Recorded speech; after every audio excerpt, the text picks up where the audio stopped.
From Poverty to Power, or the Realization of Prosperity and Peace, by James Allen. Let love's bright sunshine play upon your heart. Come now unto your goodness, peace and rule. Bid the dark shades of selfishness depart, and now and evermore be truly blessed. Foreword. I looked around upon the world, and saw that it was shadowed by sorrow and scorched by the fierce fires of suffering. And I looked for the cause. I looked around, but could not find it. I looked in books, but could not find it. I looked within, and found there both the cause and the self-made nature of that cause. I looked again, and deeper, and found the remedy. I found one law, the law of love, one life, the life of adjustment to that law, one truth, the truth of a conquered mind and a quiet and obedient heart.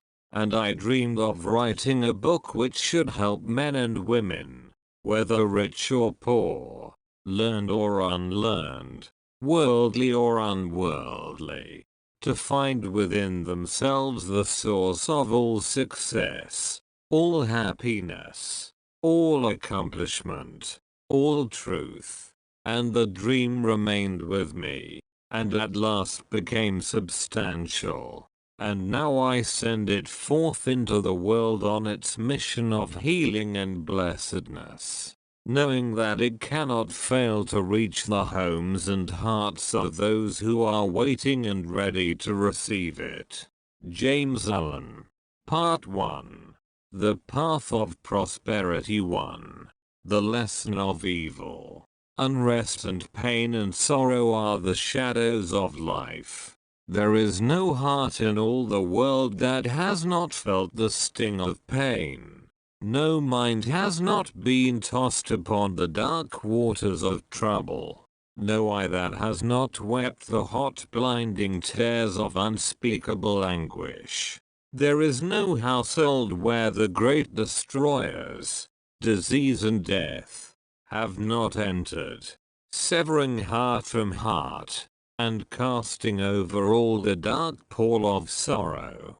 In the strong and apparently indestructible meshes of evil all are more or less fast caught, and pain, unhappiness, and misfortune wait upon mankind, with the object of escaping, or in some way mitigating this overshadowing gloom. Men and women rush blindly into innumerable devices, pathways by which they fondly hope to enter into a happiness which will not pass away. Such are the drunkard and the harlot, who revel in sensual excitements, such as the exclusive aesthete, who shuts himself out from the sorrows of the world, and surrounds himself with enervating luxuries, such as he who thirsts for wealth or fame, and subordinates all things to the achievement of that object.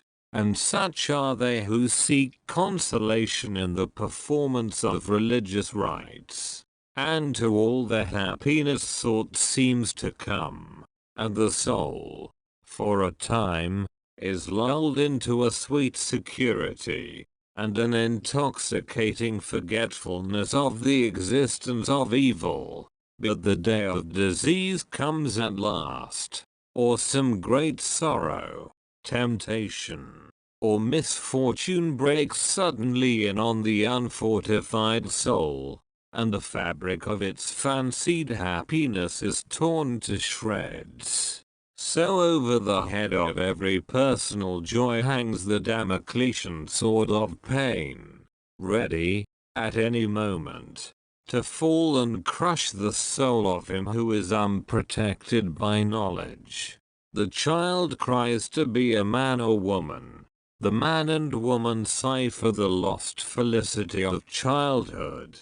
The poor man chafes under the chains of poverty by which he is bound, and the rich man often lives in fear of poverty, or scours the world in search of an elusive shadow he calls happiness.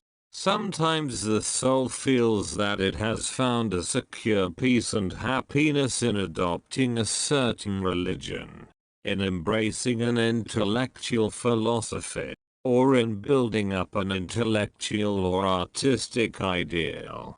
But some overpowering temptation proves the religion to be inadequate or insufficient.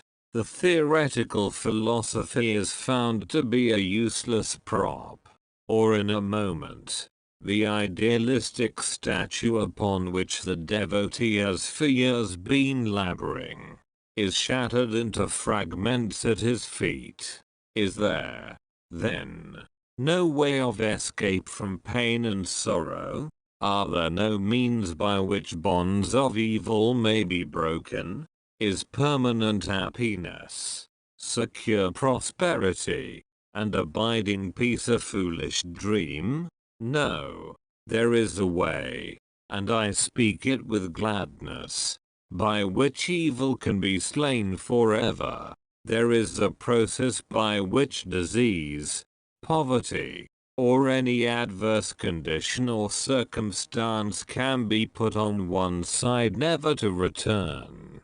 There is a method by which a permanent prosperity can be secured, free from all fear of the return of adversity. And there is a practice by which unbroken and unending peace and bliss can be partaken of and realized. And the beginning of the way which leads to this glorious realization is the acquirement of a right understanding of the nature of evil. It is not sufficient to deny or ignore evil. It must be understood. It is not enough to pray to God to remove the evil. You must find out why it is there, and what lesson it has for you. It is of no avail to fret and fume and chafe at the chains which bind you. You must know why and how you are bound.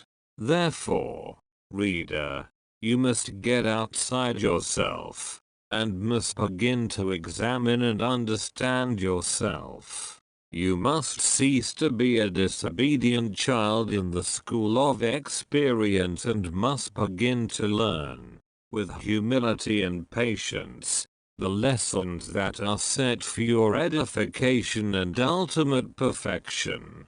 For evil, when rightly understood, is found to be not an unlimited power or principle in the universe, but a passing phase of human experience, and it therefore becomes a teacher to those who are willing to learn. Evil is not an abstract something outside yourself. It is an experience in your own heart. And by patiently examining and rectifying your heart you will be gradually led into the discovery of the origin and nature of evil, which will necessarily be followed by its complete eradication. All evil is corrective and remedial, and is therefore not permanent. It is rooted in ignorance. Ignorance of the true nature and relation of things, and so long as we remain in that state of ignorance, we remain subject to evil. There is no evil in the universe which is not the result of ignorance, and which would not, if we were ready and willing to learn its lesson, lead us to higher wisdom, and then vanish away. But men remain in evil, and it does not pass away because men are not willing or prepared to learn the lesson which it came to teach them. I knew a child who, every night when its mother took it to bed, cried to be allowed to play with the candle, and one night, when the mother was off guard for a moment, the child took hold of the candle. The inevitable result followed, and the child never wished to play with the candle again. By its one foolish act it learned, and learned perfectly the lesson of obedience, and entered into the knowledge that fire burns. And this incident is a complete illustration of the nature, meaning, and ultimate result of all sin and evil. As the child suffered through its own ignorance of the real nature of fire, so older children suffer through their ignorance of the real nature of the things which they weep for and strive after, and which harm them when they are secured. The only difference being that in the latter case the ignorance and evil are more deeply rooted and obscure. Evil has always been symbolized by darkness, and good by light, and hidden within the symbol is contained the perfect interpretation, the reality.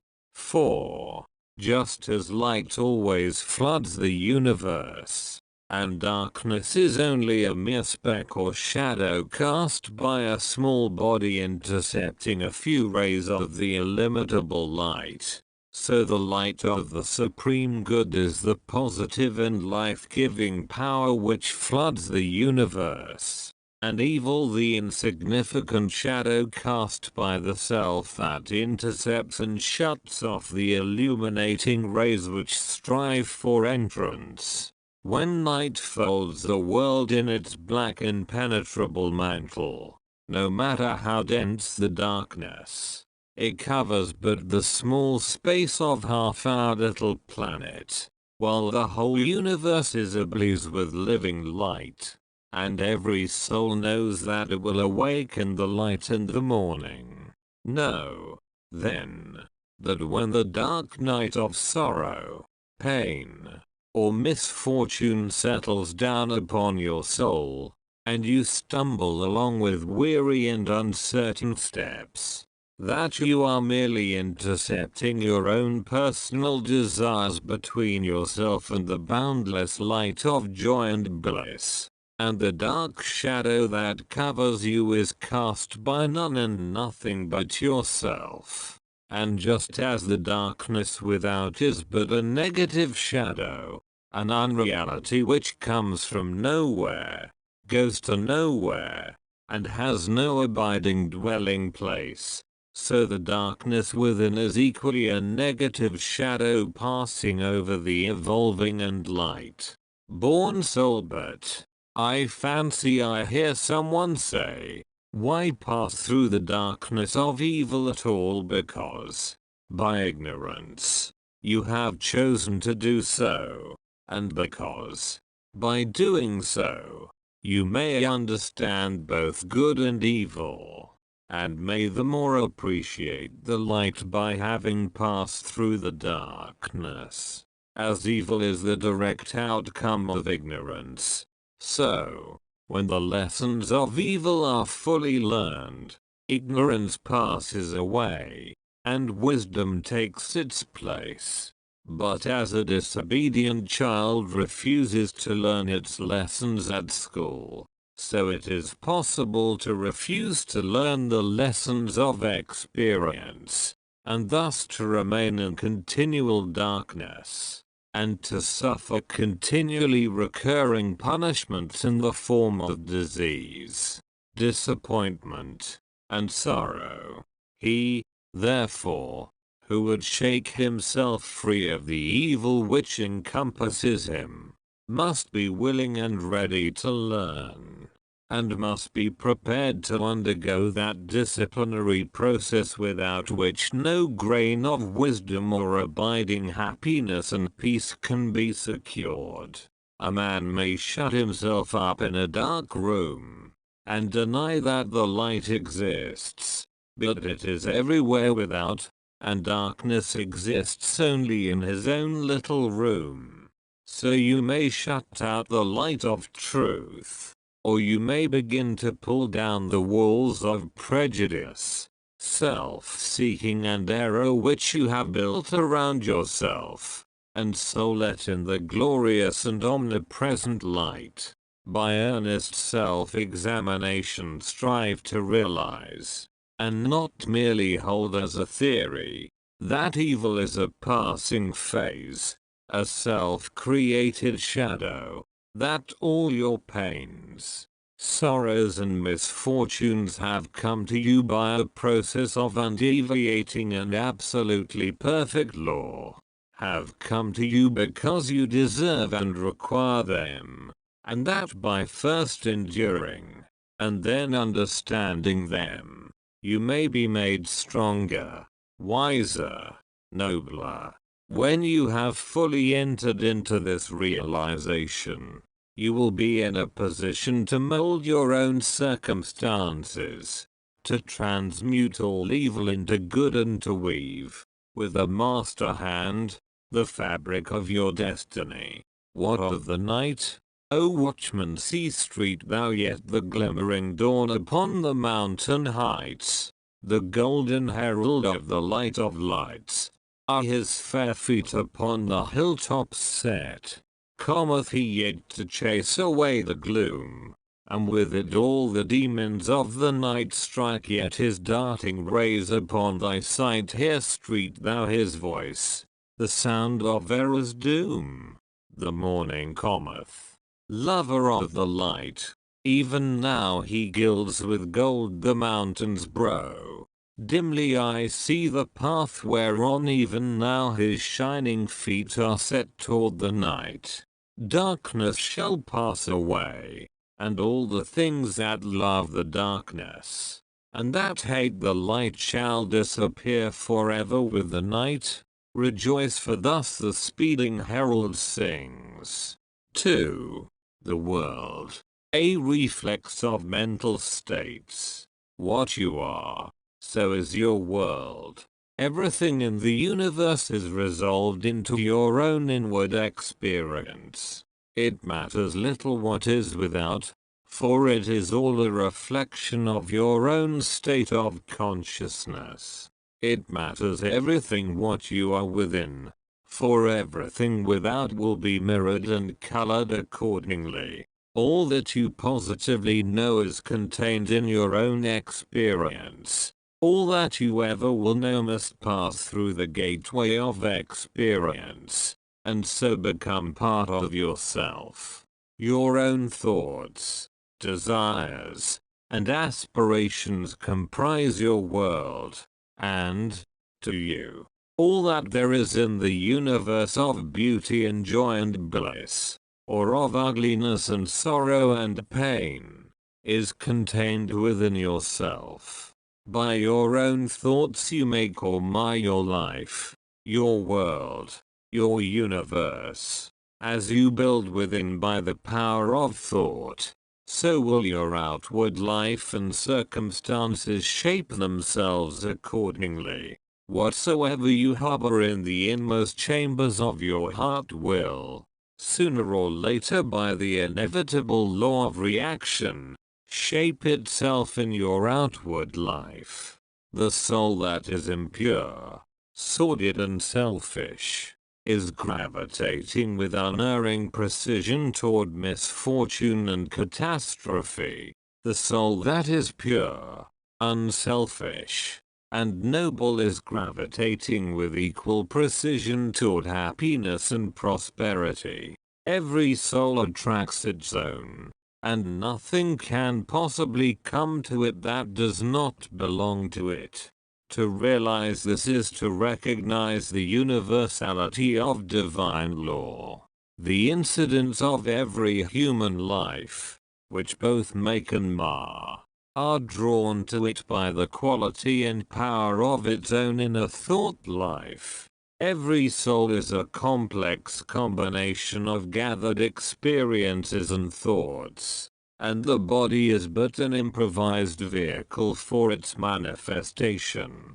What, therefore, your thoughts are, that is your real self, and the world around, both animate and inanimate, wears the aspect with which your thoughts clothe it. All that we are is the result of what we have thought. It is founded on our thoughts. It is made up of our thoughts. Thus said Buddha. And it therefore follows that if a man is happy, it is because he dwells in happy thoughts. If miserable, because he dwells in despondent and debilitating thoughts. Whether one be fearful or fearless, foolish or wise, troubled or serene, within that soul lies the cause of its own state or states, and never without. And now I seem to hear a chorus of voices exclaim, "But do you really mean to say that outward circumstances do not affect our minds?" I do not say that, but I say this, and know it to be an infallible truth, that circumstances can only affect you insofar as you allow them to do so. You are swayed by circumstances because you have not a right understanding of the nature, use, and power of thought. You believe, and upon this little word belief hang all our sorrows and joys, that outward things have the power to make or mar your life. By so doing you submit to those outward things. Confess that you are their slave, and they your unconditional master. By so doing, you invest them with a power which they do not, of themselves, possess, and you succumb, in reality, not to the mere circumstances, but to the gloom or gladness, the fear or hope, the strength or weakness, which your thought sphere has thrown around them. I knew two men who, at an early age, lost the hard-earned savings of years. One was very deeply troubled, and gave way to chagrin, worry, and despondency. The other, on reading in his morning paper that the bank in which his money was deposited had hopelessly failed, and that he had lost all, quietly and firmly remarked, "Well, it's gone, and trouble and worry won't bring it back, but hard work will." He went to work with renewed vigor, and rapidly became prosperous, while the former man, continuing to mourn the loss of his money, and to grumble at his bad luck, remained the sport and tool of adverse circumstances, in reality of his own weak and slavish thoughts. The loss of money was a curse to the one because he clothed the event with dark and dreary thoughts. It was a blessing to the other, because he threw around it thoughts of strength, of hope, and renewed endeavor. If circumstances had the power to bless or harm, they would bless and harm all men alike. But the fact that the same circumstances will be alike good and bad to different souls proves that the good or bad is not in the circumstance, but only in the mind of him that encounters it. When you begin to realize this, you will begin to control your thoughts, to regulate and discipline your mind, and to rebuild the inward temple of your soul, eliminating all useless and superfluous material, and incorporating into your being thoughts alone of joy and serenity, of strength and life, of compassion and love, of beauty and immortality. And as you do this, you will become joyful and serene, strong and healthy, compassionate and loving, and beautiful with the beauty of immortality. And as we clothe events with the drapery of our own thoughts, so likewise do we clothe the objects of the visible world around us. And where one sees harmony and beauty, another sees revolting ugliness. An enthusiastic naturalist was one day roaming the country lanes in pursuit of his hobby, and during his rambles came upon a pool of brackish water near a farmyard. As he proceeded to fill a small bottle with the water for the purpose of examination under the microscope, he dilated, with more enthusiasm than discretion, to an uncultivated son of the plough who stood close by, upon the hidden and innumerable wonders contained in the pool, and concluded by saying, "Yes, my friend, within this pool is contained 100, nay, 1,000,000 universes. Had we but the sense or the instrument by which we could apprehend them." And the unsophisticated one ponderously remarked, "I know the water be full o' tadpoles, but they be easy to catch, where the naturalist, his mind stored with the knowledge of natural facts, saw beauty, harmony, and hidden glory. The mind unenlightened upon those things saw only an offensive mud puddle. The wild flower which the casual wayfarer thoughtlessly tramples upon is, to the spiritual eye of the poet, an angelic messenger from the invisible. To the many, the ocean is but a dreary expanse of water on which ships sail and are sometimes wrecked. To the soul of the musician it is a living thing, and he hears, in all its changing moods, divine harmonies. Where the ordinary mind sees disaster and confusion, the mind of the philosopher sees the most perfect sequence of cause and effect, and where the materialist sees nothing but endless death, the mystic sees pulsating and eternal life. And as we clothe both events and objects with our own thoughts, so likewise do we clothe the souls of others in the garments of our thoughts. The suspicious believe everybody to be suspicious. The liar feels secure in the thought that he is not so foolish as to believe that there is such a phenomenon as a strictly truthful person. The envious see envy in every soul. The miser thinks everybody is eager to get his money.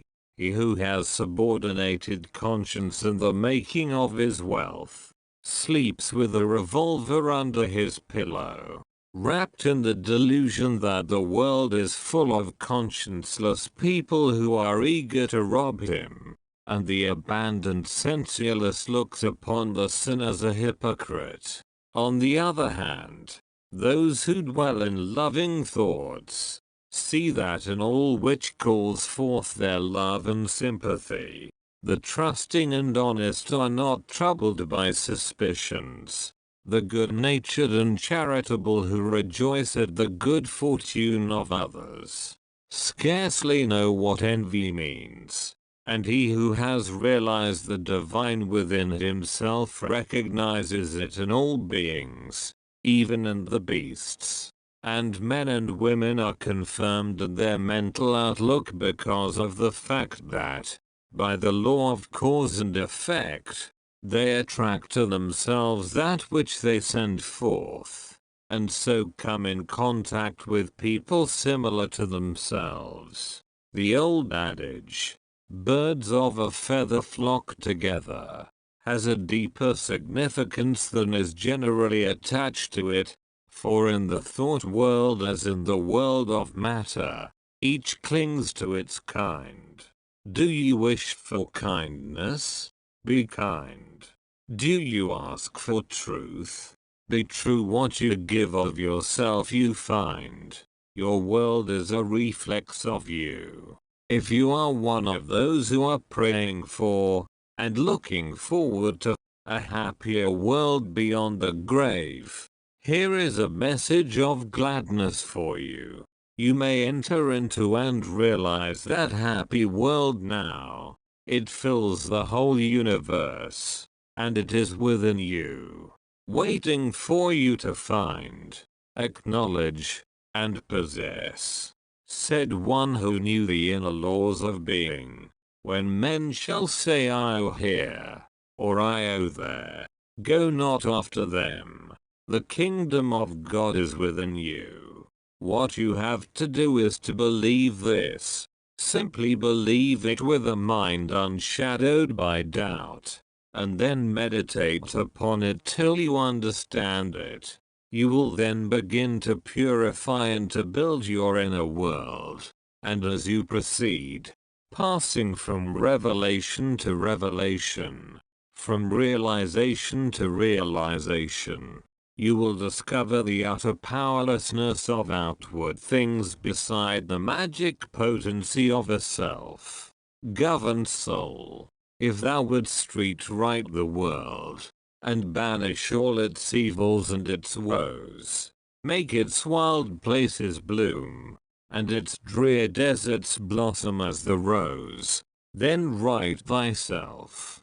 If thou wouldst turn the world from its lone captivity in sin, restore all broken hearts, slay grief, and let sweet consolation in, turn thou thyself. If thou wouldst cure the world of its long sickness, end its grief and pain, bring in all healing joy, and give to the afflicted rest again, then cure thyself. If thou wouldst wake the world out of its dream of death and darkening strife, bring it to love and peace, and light and brightness of immortal life, wake thou thyself. 3. The way out of undesirable conditions. Having seen and realized that evil is but a passing shadow thrown by the intercepting self across the transcendent form of the eternal good, and that the world is a mirror in which each sees a reflection of himself, we now ascend, by firm and easy steps, to that plane of perception whereon is seen and realized the vision of the law. With this realization comes the knowledge that everything is included in a ceaseless interaction of cause and effect, and that nothing can possibly be divorced from law. From the most trivial thought, word, or act of man, up to the groupings of the celestial bodies, law reigns supreme. No arbitrary condition can, even for one moment, exist, for such a condition would be a denial and an annihilation of law. Every condition of life is, therefore, bound up in an orderly and harmonious sequence, and the secret and cause of every condition is contained within itself, the law. Whatsoever a man sows that shall he also reap, is inscribed in flaming letters upon the portal of eternity, and none can deny it, none can cheat it, none can escape it. He who puts his hand in the fire must suffer the burning until such time as it has worked itself out, and neither curses nor prayers can avail to alter it. And precisely the same law governs the realm of mind. Hatred, anger, jealousy, envy, lust, covetousness, all these are fires which bum, and whoever even so much as touches them must suffer the torments of burning. All these conditions of mind are rightly called evil, for they are the efforts of the soul to subvert, in its ignorance, the law, and they, therefore, lead to chaos and confusion within, and are sooner or later actualized in the outward circumstances as disease, failure, and misfortune, coupled with grief, pain, and despair, whereas love, gentleness, goodwill, purity, are cooling airs which breathe peace upon the soul that woes them, and, being in harmony with the eternal law. They become actualized in the form of health, peaceful surroundings, and undeviating success and good fortune. A thorough understanding of this great law which permeates the universe leads to the acquirement of that state of mind known as obedience. To know that justice, harmony, and love are supreme in the universe is likewise to know that all adverse and painful conditions are the result of our own disobedience to that law. Such knowledge leads to strength and power, and it is upon such knowledge alone that a true life and an enduring success and happiness can be built. To be patient under all circumstances, and to accept all conditions as necessary factors in your training, is to rise superior to all painful conditions, and to overcome them with an overcoming which is sure, and which leaves no fear of their return, for by the power of obedience to law they are utterly slain. Such an obedient one is working in harmony with the law, has in fact identified himself with the law, and whatsoever he conquers forever. Whatsoever he builds can never be destroyed. The cause of all power, as of all weakness, is within. The secret of all happiness as of all misery is likewise within. There is no progress apart from unfoldment within, and no sure foothold of prosperity or peace except by orderly advancement in knowledge. You say you are chained by circumstances. You cry out for better opportunities, for a wider scope, for improved physical conditions, and perhaps you inwardly curse the fate that binds you hand and foot. It is for you that I write. It is to you that I speak. Listen, and let my words burn themselves into your heart. For that which I say to you is truth.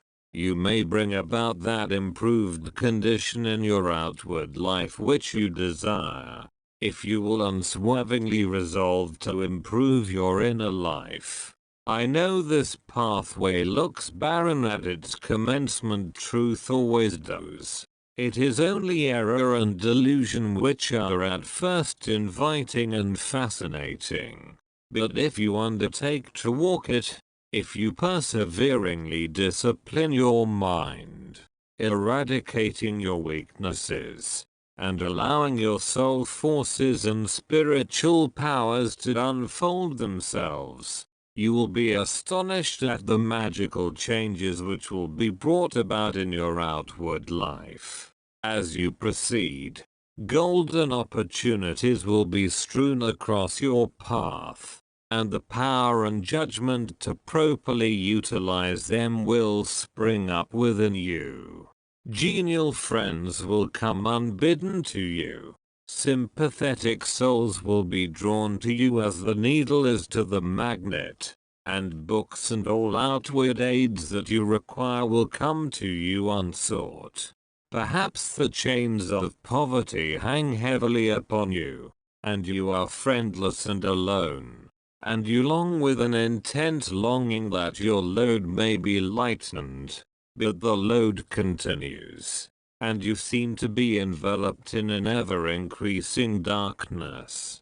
Perhaps you complain, you bewail your lot, you blame your birth, your parents, your employer, or the unjust powers who have bestowed upon you so undeservedly poverty and hardship, and upon another affluence and ease. Cease your complaining and fretting. None of these things which you blame are the cause of your poverty. The cause is within yourself, and where the cause is, there is the remedy. The very fact that you are a complainer shows that you deserve your lot, shows that you lack that faith which is the ground of all effort and progress. There is no room for a complainer in a universe of law, and worry is soul suicide. By your very attitude of mind you are strengthening the chains which bind you, and are drawing about you the darkness by which you are enveloped. Alter your outlook upon life, and your outward life will alter. Build yourself up in the faith and knowledge, and make yourself worthy of better surroundings and wider opportunities. Be sure, first of all, that you are making the best of what you have. Do not delude yourself into supposing that you can step into greater advantages whilst overlooking smaller ones. For if you could, the advantage would be impermanent and you would quickly fall back again in order to learn the lesson which you had neglected. As the child at school must master one standard before passing on to the next, so, before you can have that greater good which you so desire, must you faithfully employ that which you already possess. The parable of the talents is a beautiful story illustrative of this truth. For does it not plainly show that if we misuse, neglect, or degrade that which we possess, be it ever so mean and insignificant, even that little will be taken from us. For, by our conduct we show that we are unworthy of it. Perhaps you are living in a small cottage, and are surrounded by unhealthy and vicious influences. You desire a larger and more sanitary residence. Then you must fit yourself for such a residence by first of all making your cottage as far as possible a little paradise. Keep it spotlessly clean. Make it look as pretty and sweet as your limited means will allow. Cook your plain food with all care, and arrange your humble table as tastefully as you possibly can. If you cannot afford a carpet, let your rooms be carpeted with smiles and welcomes, fastened down with the nails of kind words driven in with the hammer of patience. Such a carpet will not fade in the sun, and constant use will never wear it away. By so ennobling your present surroundings you will rise above them, and above the need of them, and at the right time you will pass on into the better house and surroundings which have all along been waiting for you, and which you have fitted yourself to occupy. Perhaps you desire more time for thought and effort, and feel that your hours of labor are too hard and long. Then see to it that you are utilizing to the fullest possible extent what little spare time you have. It is useless to desire more time, if you are already wasting what little you have, for you would only grow more indolent and indifferent. Even poverty and lack of time and leisure are not the evils that you imagine they are. And if they hinder you in your progress, it is because you have clothed them in your own weaknesses, and the evil that you see in them is really in yourself. Endeavor to fully and completely realize that insofar as you shape and mold your mind, you are the maker of your destiny, and as, by the transmuting power of self-discipline you realize this more and more, you will come to see that these so-called evils may be converted into blessings. You will then utilize your poverty for the cultivation of patience, hope and courage, and your lack of time and the gaining of promptness of action and decision of mind, by seizing the precious moments as they present themselves for your acceptance. As in the rankest soil the most beautiful flowers are grown, so in the dark soil of poverty the choicest flowers of humanity have developed and bloomed. Where there are difficulties to cope with, and unsatisfactory conditions to overcome, their virtue most flourishes and manifests its glory. It may be that you are in the employ of a tyrannous master or mistress, and you feel that you are harshly treated.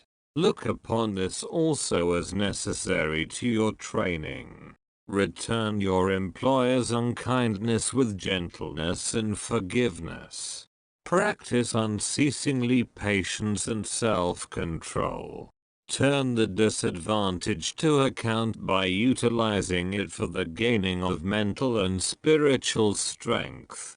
And by your silent example and influence you will thus be teaching your employer, will be helping him to grow ashamed of his conduct, and will, at the same time, be lifting yourself up to that height of spiritual attainment by which you will be enabled to step into new and more congenial surroundings at the time when they are presented to you.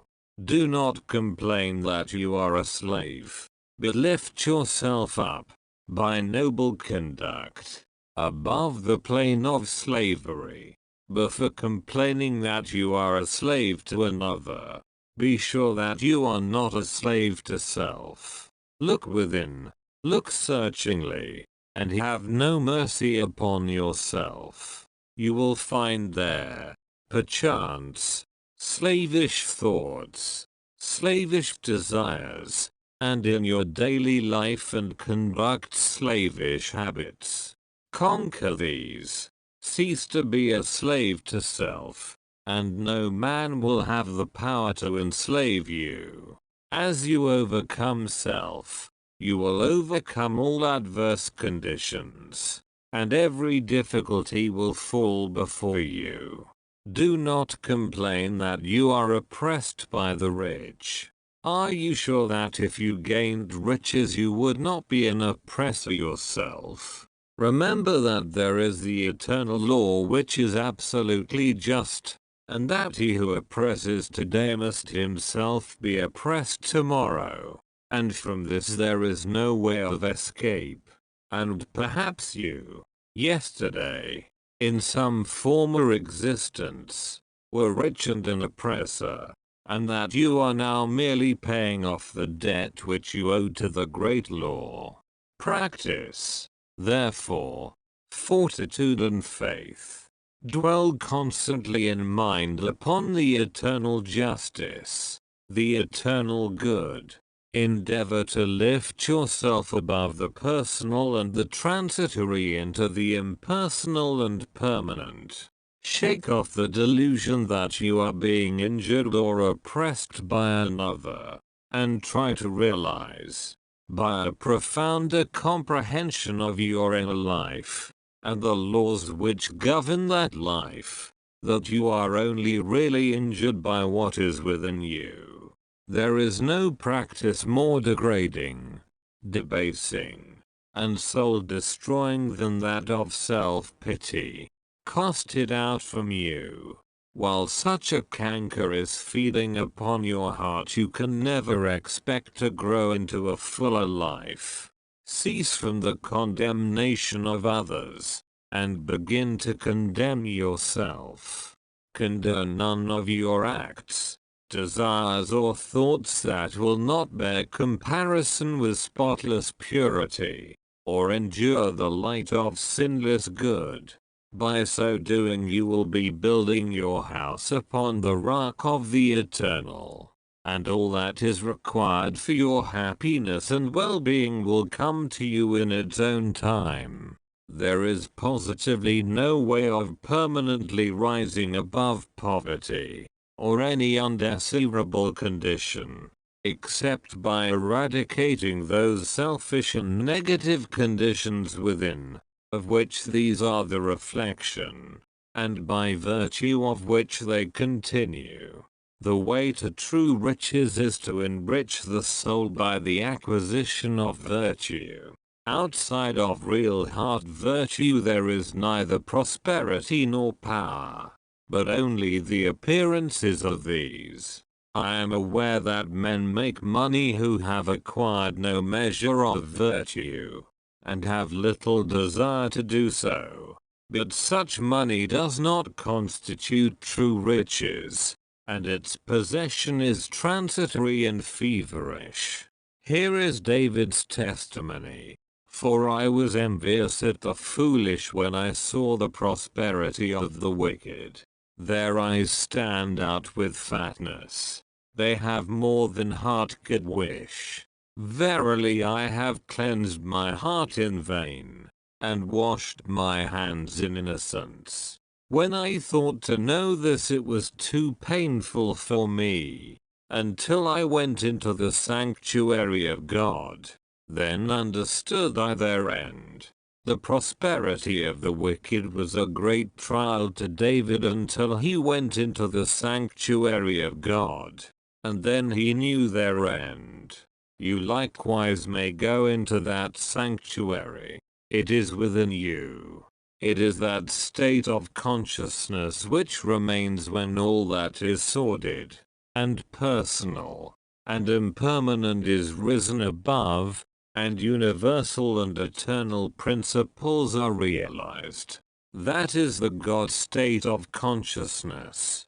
It is the sanctuary of the Most High. When by long strife and self-discipline, you have succeeded in entering the door of that holy temple, you will perceive, with unobstructed vision, the end and fruit of all human thought and endeavor, both good and evil. You will then no longer relax your faith when you see the immoral man accumulating outward riches, for you will know that he must come again to poverty and degradation.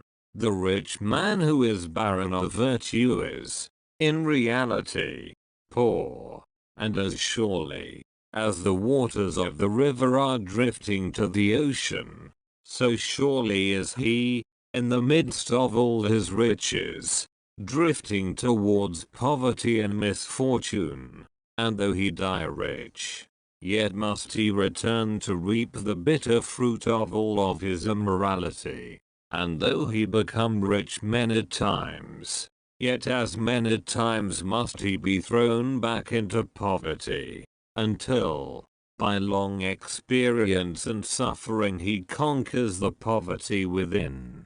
But the man who is outwardly poor, yet rich in virtue, is truly rich, and, in the midst of all his poverty, he is surely traveling towards prosperity, and abounding joy and bliss await his coming. If you would become truly and permanently prosperous, you must first become virtuous. It is therefore unwise to aim directly at prosperity, to make it the one object of life, to reach out greedily for it. To do this is to ultimately defeat yourself, but rather aim at self-perfection. Make useful and unselfish service the object of your life, and ever reach out hands of faith towards the supreme and unalterable good. You say you desire wealth, not for your own sake, but in order to do good with it, and to bless others. If this is your real motive in desiring wealth, then wealth will come to you. For you are strong and unselfish indeed if, in the midst of riches, you are willing to look upon yourself as steward and not as owner. But examine well your motive, for in the majority of instances where money is desired for the admitted object of blessing others, the real underlying motive is a love of popularity, and a desire to pose as a philanthropist or reformer. If you are not doing good with what little you have, depend upon it, the more money you got, the more selfish you would become. and all the good you appeared to do with your money, if you attempted to do any, would be so much insinuating self-laudation. If your real desire is to do good, there is no need to wait for money before you do it. You can do it now, this very moment, and just where you are. If you are really so unselfish as you believe yourself to be, you will show it by sacrificing yourself for others now. No matter how poor you are, there is room for self-sacrifice. For did not the widow put her all into the treasury? The heart that truly desires to do good does not wait for money before doing it, but comes to the altar of sacrifice and, leaving there the unworthy elements of self, goes out and breathes upon neighbor and stranger, friend and enemy alike the breath of blessedness. As the effect is related to the cause, so is prosperity and power related to the inward good and poverty and weakness to the inward evil. Money does not constitute true wealth, nor position, nor power, and to rely upon it alone is to stand upon a slippery place. Your true wealth is your stock of virtue, and your true power the uses to which you put it. Rectify your heart, and you will rectify your life. Lust, hatred, anger, vanity, pride, covetousness, self-indulgence, self-seeking, obstinacy, all these are poverty and weakness, whereas love, purity, gentleness, meekness, compassion, generosity, self-forgetfulness, and self-renunciation, all these are wealth and power. As the elements of poverty and weakness are overcome, an irresistible and all-conquering power is evolved from within, and he who succeeds in establishing himself in the highest virtue, brings the whole world to his feet. But the rich, as well as the poor, have their undesirable conditions, and are frequently farther removed from happiness than the poor. And here we see how happiness depends, not upon outward aids or possessions, but upon the inward life. Perhaps you are an employer, and you have endless trouble with those whom you employ. And when you do get good and faithful servants, they quickly leave you. As a result, you are beginning to lose, or have completely lost, your faith in human nature. You try to remedy matters by giving better wages, and by allowing certain liberties, yet matters remain unaltered. Let me advise you.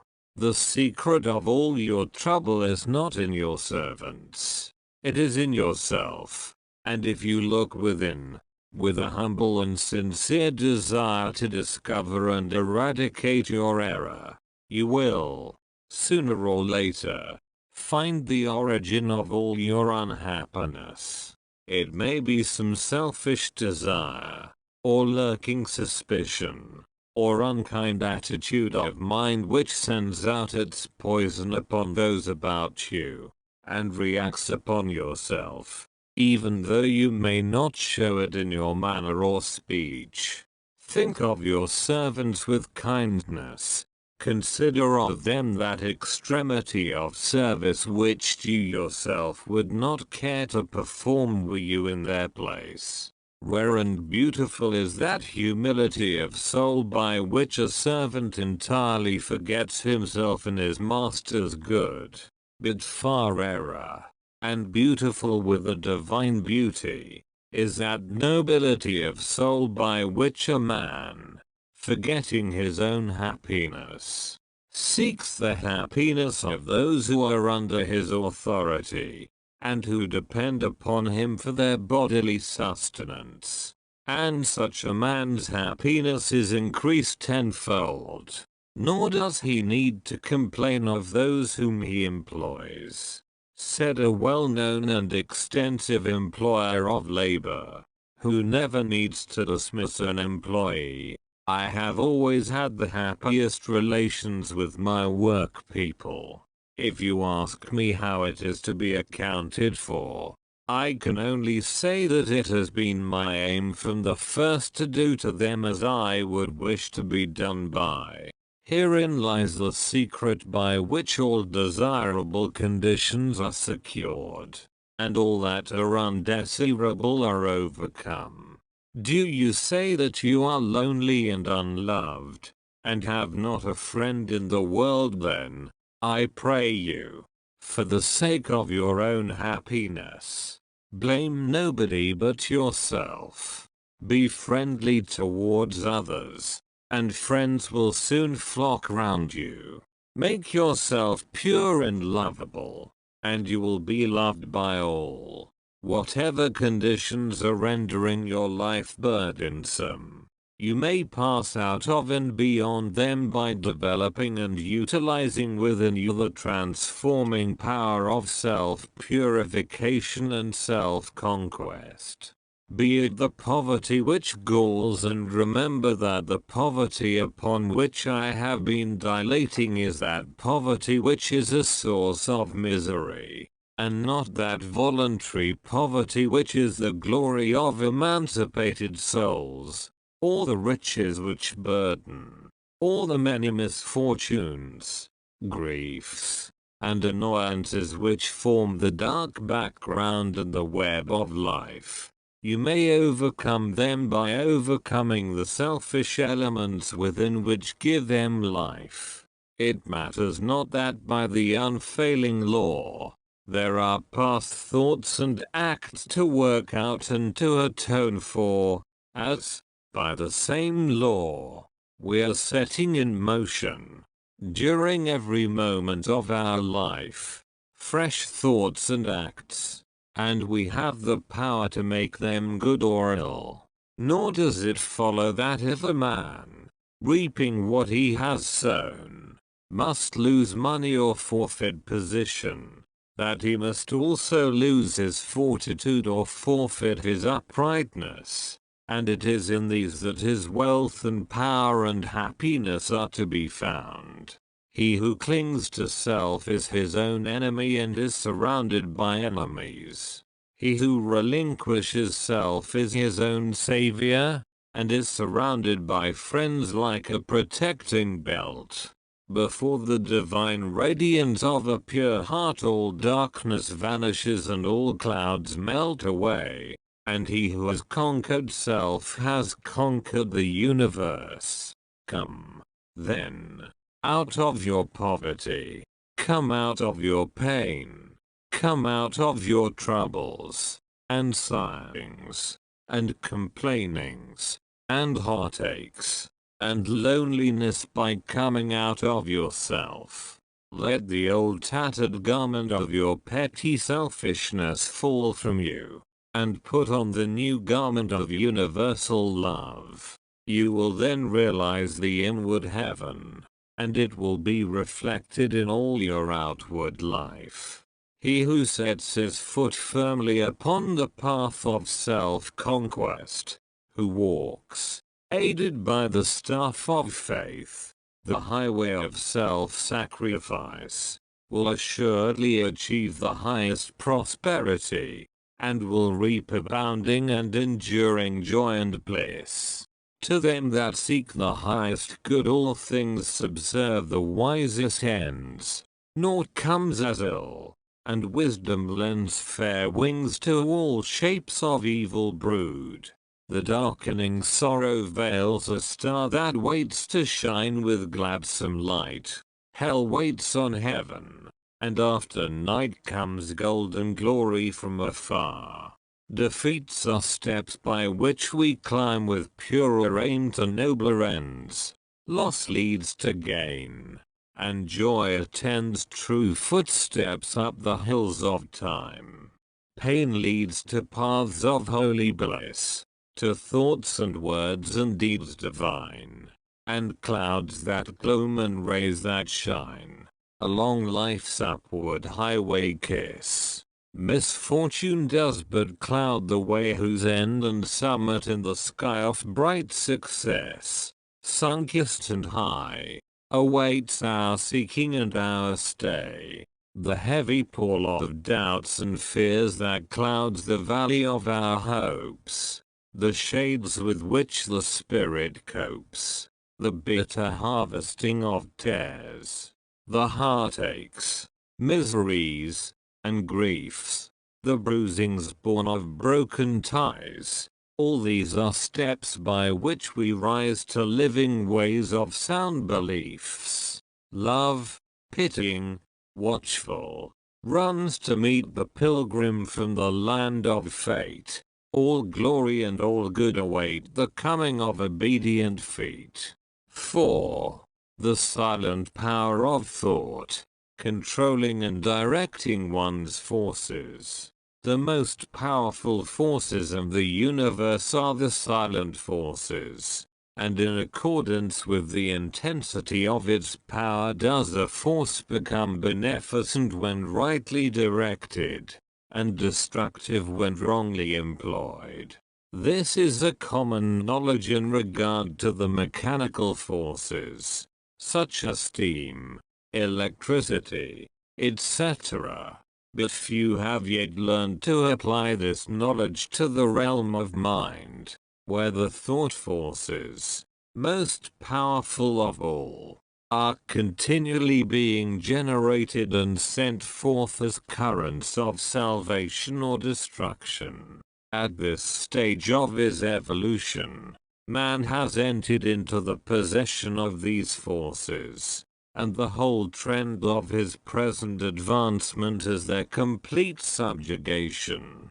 All the wisdom possible to man on this material earth is to be found only in complete self-mastery, and the command, "Love your enemies," resolves itself into an exhortation to enter here and now, into the possession of that sublime wisdom by taking hold of, mastering and transmuting those mind forces to which man is now slavishly subject, and by which he is helplessly borne, like a straw on the stream, upon the currents of selfishness. The Hebrew prophets, with their perfect knowledge of the supreme law, always related outward events to inward thought, and associated national disaster or success with the thoughts and desires that dominated the nation at the time. The knowledge of the causal power of thought is the basis of all their prophecies, as it is the basis of all real wisdom and power. National events are simply the working out of the psychic forces of the nation. Wars, plagues, and famines are the meeting and clashing of wrongly directed thought forces, the culminating points at which destruction steps in as the agent of the law. It is foolish to ascribe war to the influence of one man, or to one body of men. It is the crowning horror of national selfishness. It is the silent and conquering thought forces which bring all things into manifestation. The universe grew out of thought. Matter in its last analysis is found to be merely objectivized thought. All men's accomplishments were first wrought out in thought, and then objectivized. The author, the inventor, the architect, first builds up his work in thought, and having perfected it in all its parts as a complete and harmonious whole upon the thought plane, he then commences to materialize it, to bring it down to the material or sense plane. When the thought forces are directed in harmony with the overruling law, They are upbuilding and preservative.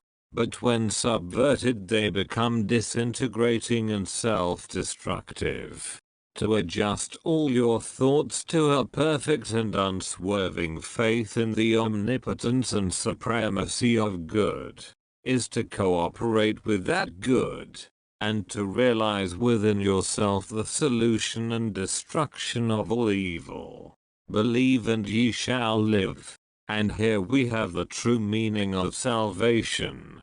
Salvation from the darkness and negation of evil, by entering into, and realizing the living light of the eternal good, where there is fear, worry, anxiety, doubt, trouble, chagrin, or disappointment, there is ignorance and lack of faith.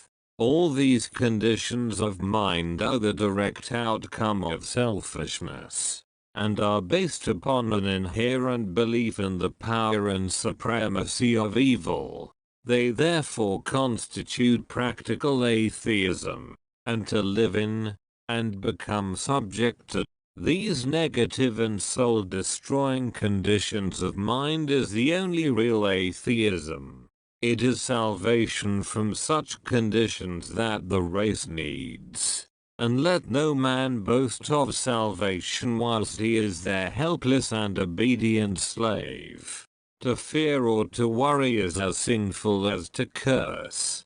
For how can one fear or worry if he intrinsically believes in the eternal justice, the omnipotent good, the boundless love?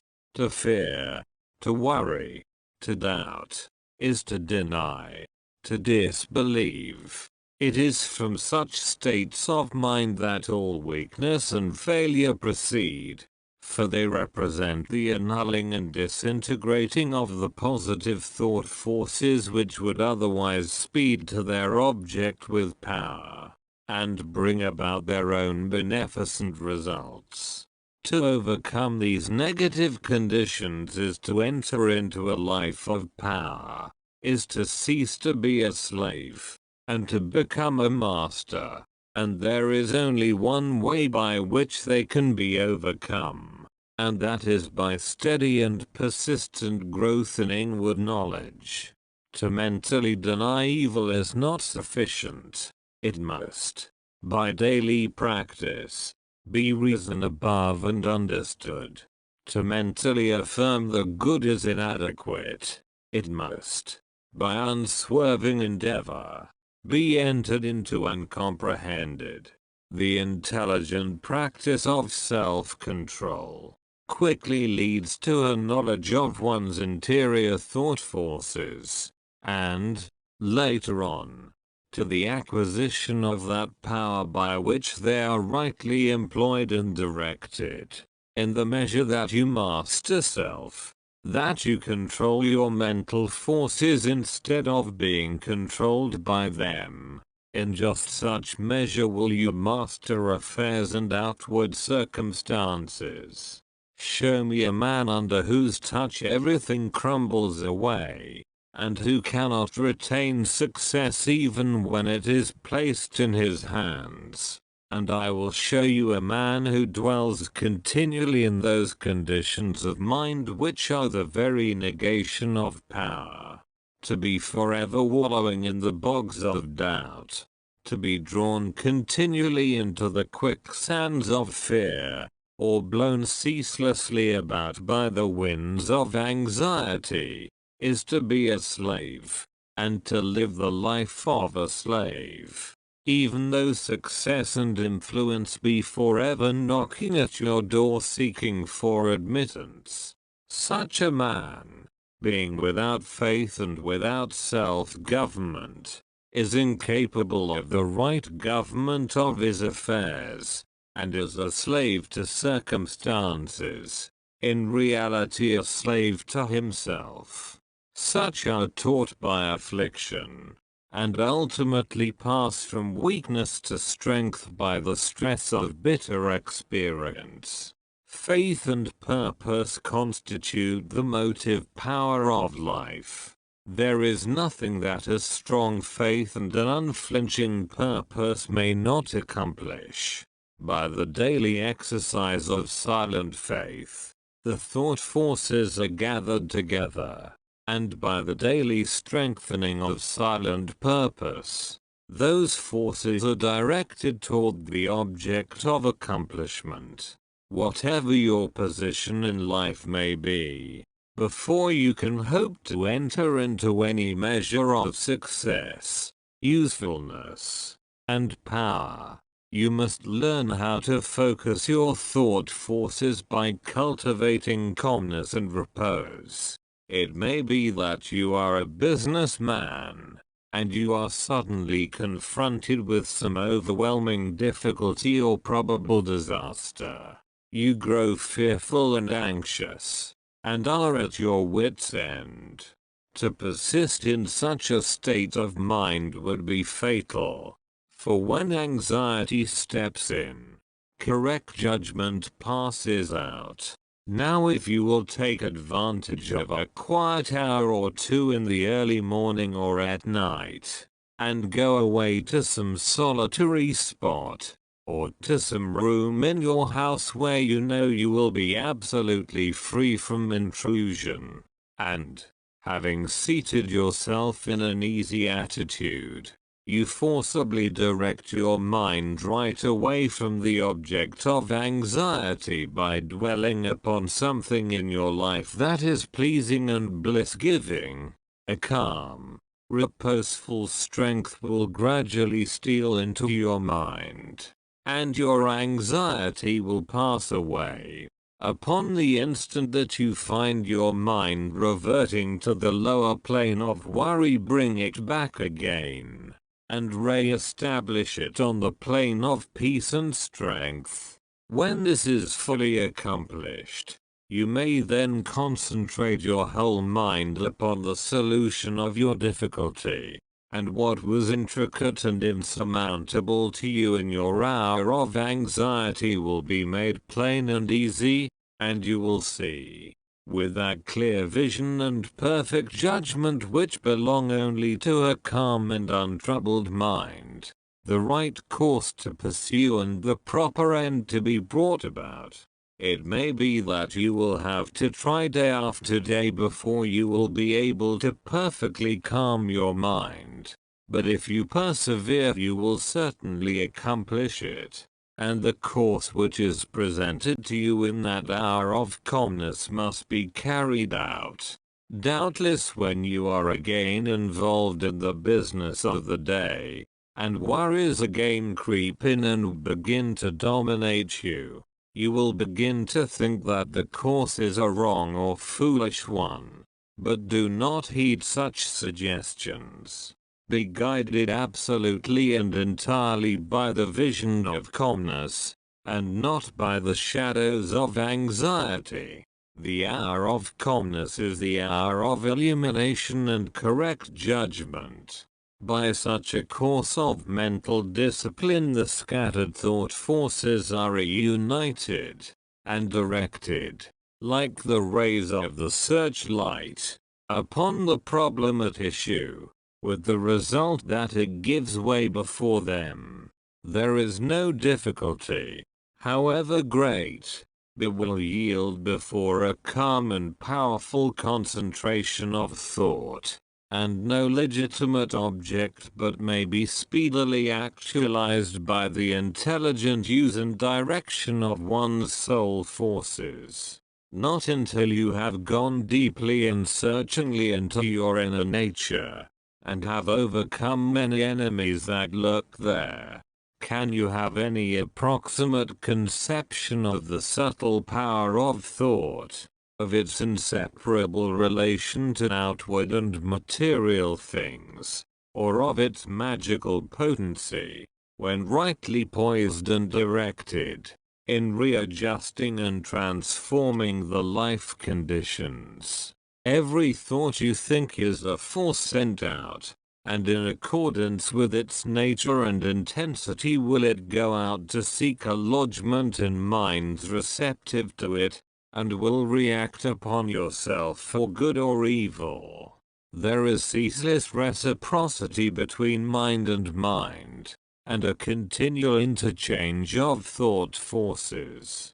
Selfish and disturbing thoughts are so many malignant and destructive forces, messengers of evil, sent out to stimulate and augment the evil in other minds, which in turn send them back upon you with added power. While thoughts that are calm, pure, and unselfish are so many angelic messengers sent out into the world with health, healing, and blessedness upon their wings, counteracting the evil forces, pouring the oil of joy upon the troubled waters of anxiety and sorrow, and restoring to broken hearts their heritage of immortality. Think good thoughts, and they will quickly become actualized in your outward life in the form of good conditions. Control your soul forces, and you will be able to shape your outward life as you will. The difference between a savior and a sinner is this: that the one has a perfect control of all the forces within him. The other is dominated and controlled by them. There is absolutely no other way to true power and abiding peace, but by self-control, self-government, self-purification. To be at the mercy of your disposition is to be impotent, unhappy, and of little real use in the world. The conquest of your petty likes and dislikes, your capricious loves and hates, your fits of anger, suspicion, jealousy, and all the changing moods to which you are more or less helplessly subject. This is the task you have before you if you would weave into the web of life the golden threads of happiness and prosperity. Insofar as you are enslaved by the changing moods within you, will you need to depend upon others and upon outward aids as you walk through life. If you would walk firmly and securely, and would accomplish any achievement, you must learn to rise above and control all such disturbing and retarding vibrations. You must daily practice the habit of putting your mind at rest, going into the silence, as it is commonly called. This is a method of replacing a troubled thought with one of peace, a thought of weakness with one of strength. Until you succeed in doing this, you cannot hope to direct your mental forces upon the problems and pursuits of life with any appreciable measure of success. It is a process of diverting one's scattered forces into one powerful channel. Just as a useless marsh may be converted into a field of golden corn or a fruitful garden by draining and directing the scattered and harmful streams into one well-cut channel, so, he who acquires calmness, and subdues and directs the thought currents within himself, saves his soul, and fructifies his heart and life. As you succeed in gaining mastery over your impulses and thoughts, you will begin to feel, growing up within you, a new and silent power, and a settled feeling of composure and strength will remain with you. Your latent powers will begin to unfold themselves, and whereas formerly your efforts were weak and ineffectual, you will now be able to work with that calm confidence which commands success. And along with this new power and strength, there will be awakened within you that interior illumination known as intuition, and you will walk no longer in darkness and speculation, but in light and certainty. With the development of the soul vision, judgment and mental penetration will be incalculably increased, and there will evolve within you that prophetic vision by the aid of which you will be able to sense coming events, and to forecast, with remarkable accuracy, the result of your efforts. And in just the measure that you alter from within will your outlook upon life alter. And as you alter your mental attitude towards others, they will alter in their attitude and conduct toward you.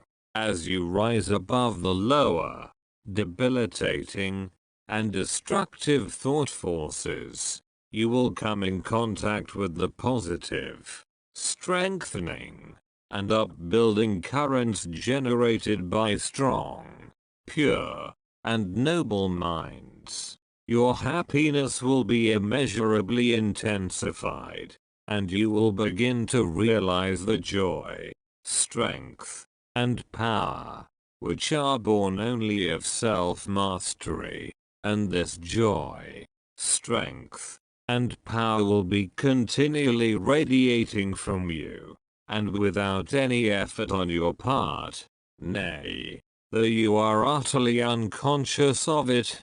Strong people will be drawn toward you, influence will be put into your hands, and in accordance with your altered thought world will outward events shape themselves. A man's foes are they of his own household, and he who would be useful, strong, and happy, must cease to be a passive receptacle for the negative, beggarly, and impure streams of thought, and as a wise householder commands his servants and invites his guests, so must he learn to command his desires, and to say, with authority, what thoughts he shall admit into the mansion of his soul. Even a very partial success in self-mastery adds greatly to one's power. And he who succeeds in perfecting this divine accomplishment, enters into possession of undreamed of wisdom and inward strength and peace, and realizes that all the forces of the universe aid and protect his footsteps who is master of his soul. Would you scale the highest heaven? Would you pierce the lowest hell? Live in dreams of constant beauty, or in basest thinkings dwell? For your thoughts are heaven above you, and your thoughts are hell below. Bliss is not, except in thinking. Torment naught but thought can know. Worlds would vanish but for thinking.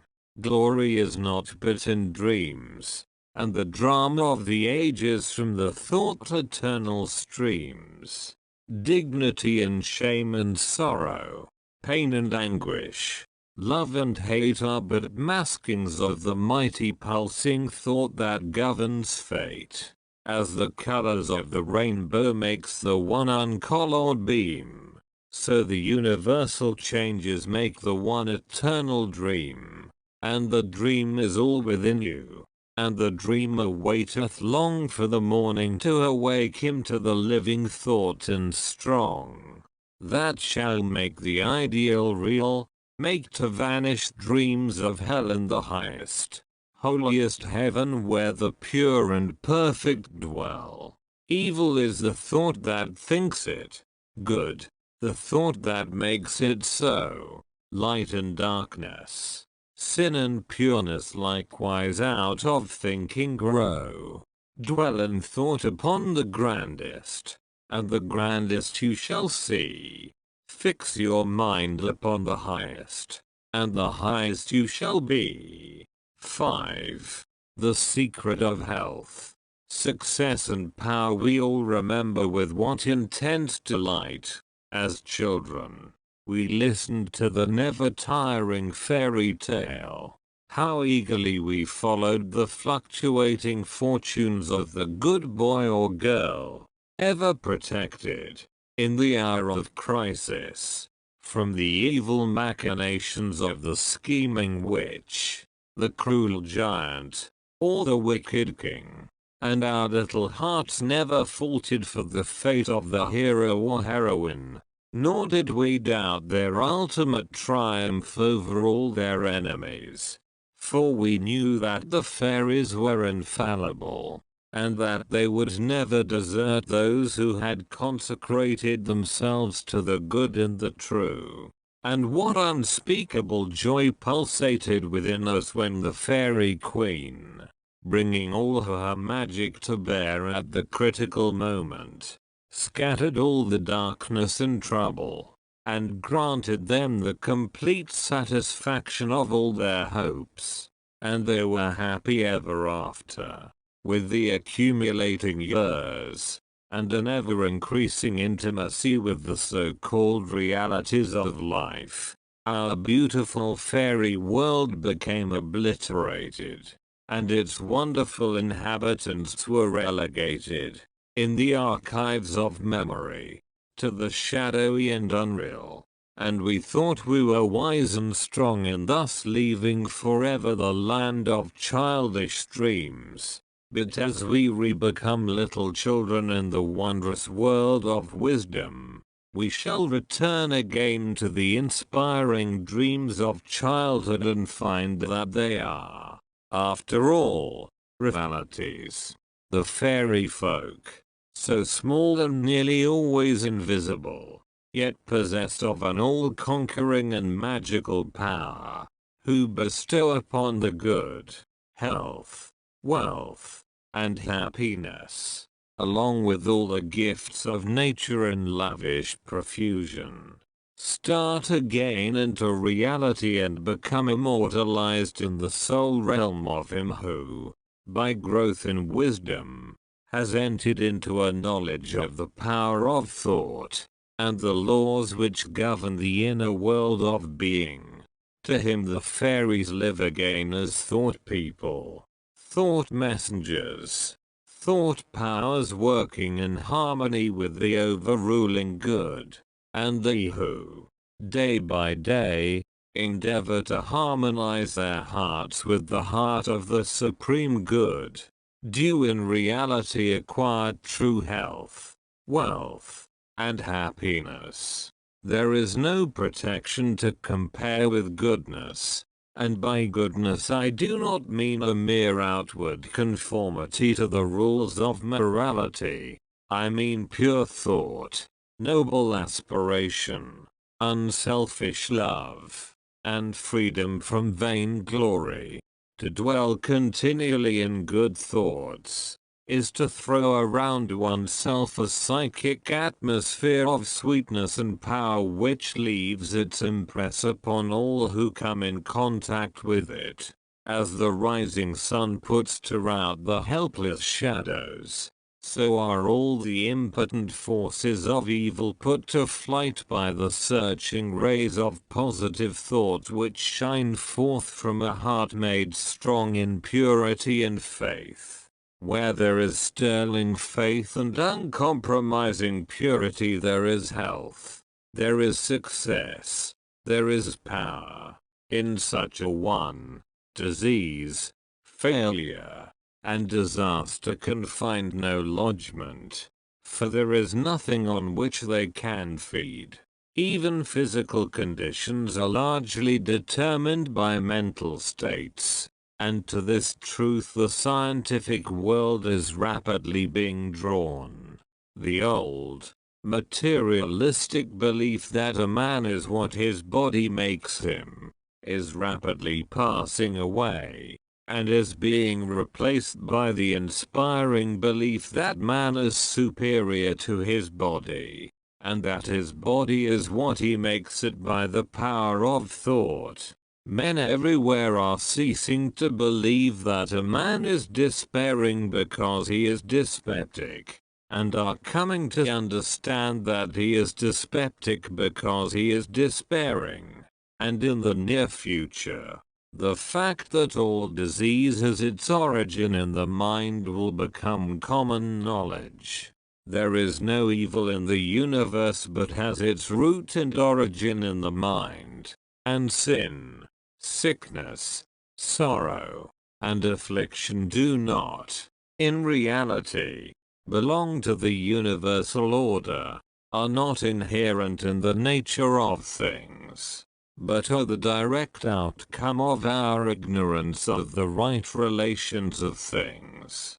According to tradition, there once lived, in India, a school of philosophers who led a life of such absolute purity and simplicity that they commonly reached the age of 150 years, and to fall sick was looked upon by them as an unpardonable disgrace, for it was considered to indicate a violation of law.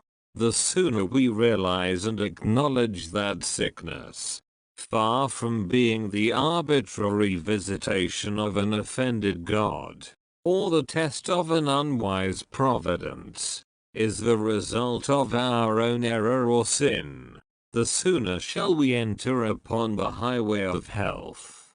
Disease comes to those who attract it, to those whose minds and bodies are receptive to it, and flees from those whose strong, pure, and positive thought sphere generates healing and life-giving currents.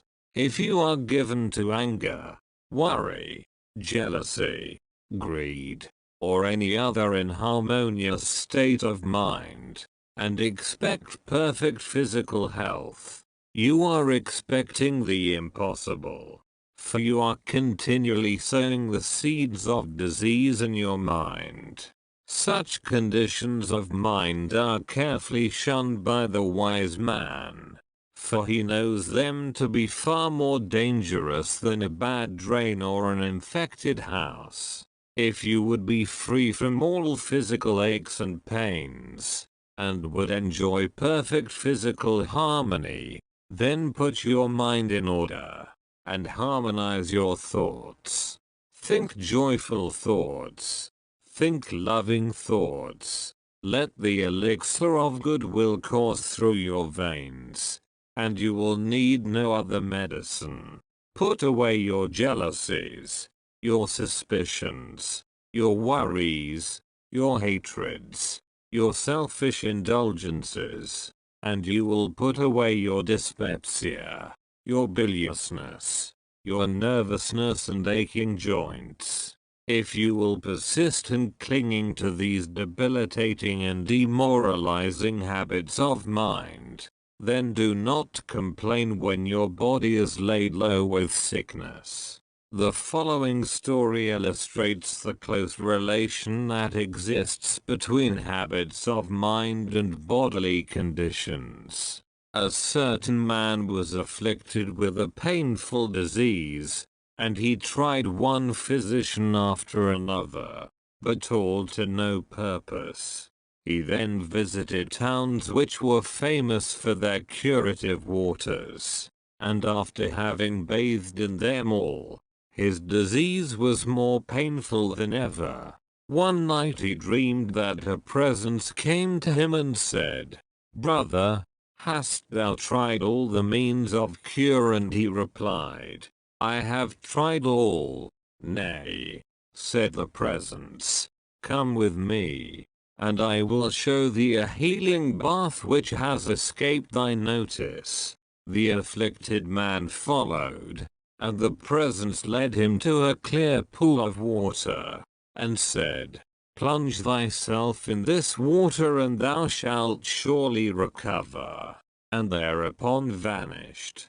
The man plunged into the water, and on coming out, his disease had left him, and at the same moment he saw written above the pool the word "renounce." Upon waking, the full meaning of his dream flashed across his mind, and looking within he discovered that he had, all along, been a victim to a sinful indulgence, and he vowed that he would renounce it forever. He carried out his vow, and from that day his affliction began to leave him, and in a short time he was completely restored to health.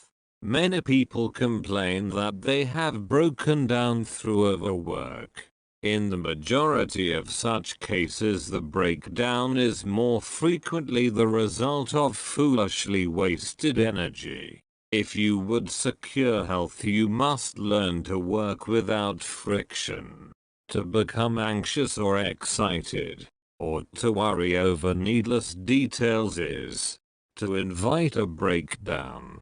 Work, whether of brain or body, is beneficial and health-giving, and the man who can work with a steady and calm persistency, freed from all anxiety and worry, and with his mind utterly oblivious to all but the work he has in hand, will not only accomplish far more than the man who is always hurried and anxious, but he will retain his health, a boon which the other quickly forfeits. True health and true success go together, for they are inseparably intertwined in the thought realm. As mental harmony produces bodily health, so it also leads to a harmonious sequence in the actual working out of one's plans. Order your thoughts and you will order your life. Pour the oil of tranquility upon the turbulent waters of the passions and prejudices, and the tempests of misfortune, howsoever they may threaten, will be powerless to wreck the bark of your soul, as it threads its way across the ocean of life. And if that bark be piloted by a cheerful and never-failing faith, its course will be doubly sure, and many perils will pass it by which would otherwise attack it. By the power of faith every enduring work is accomplished.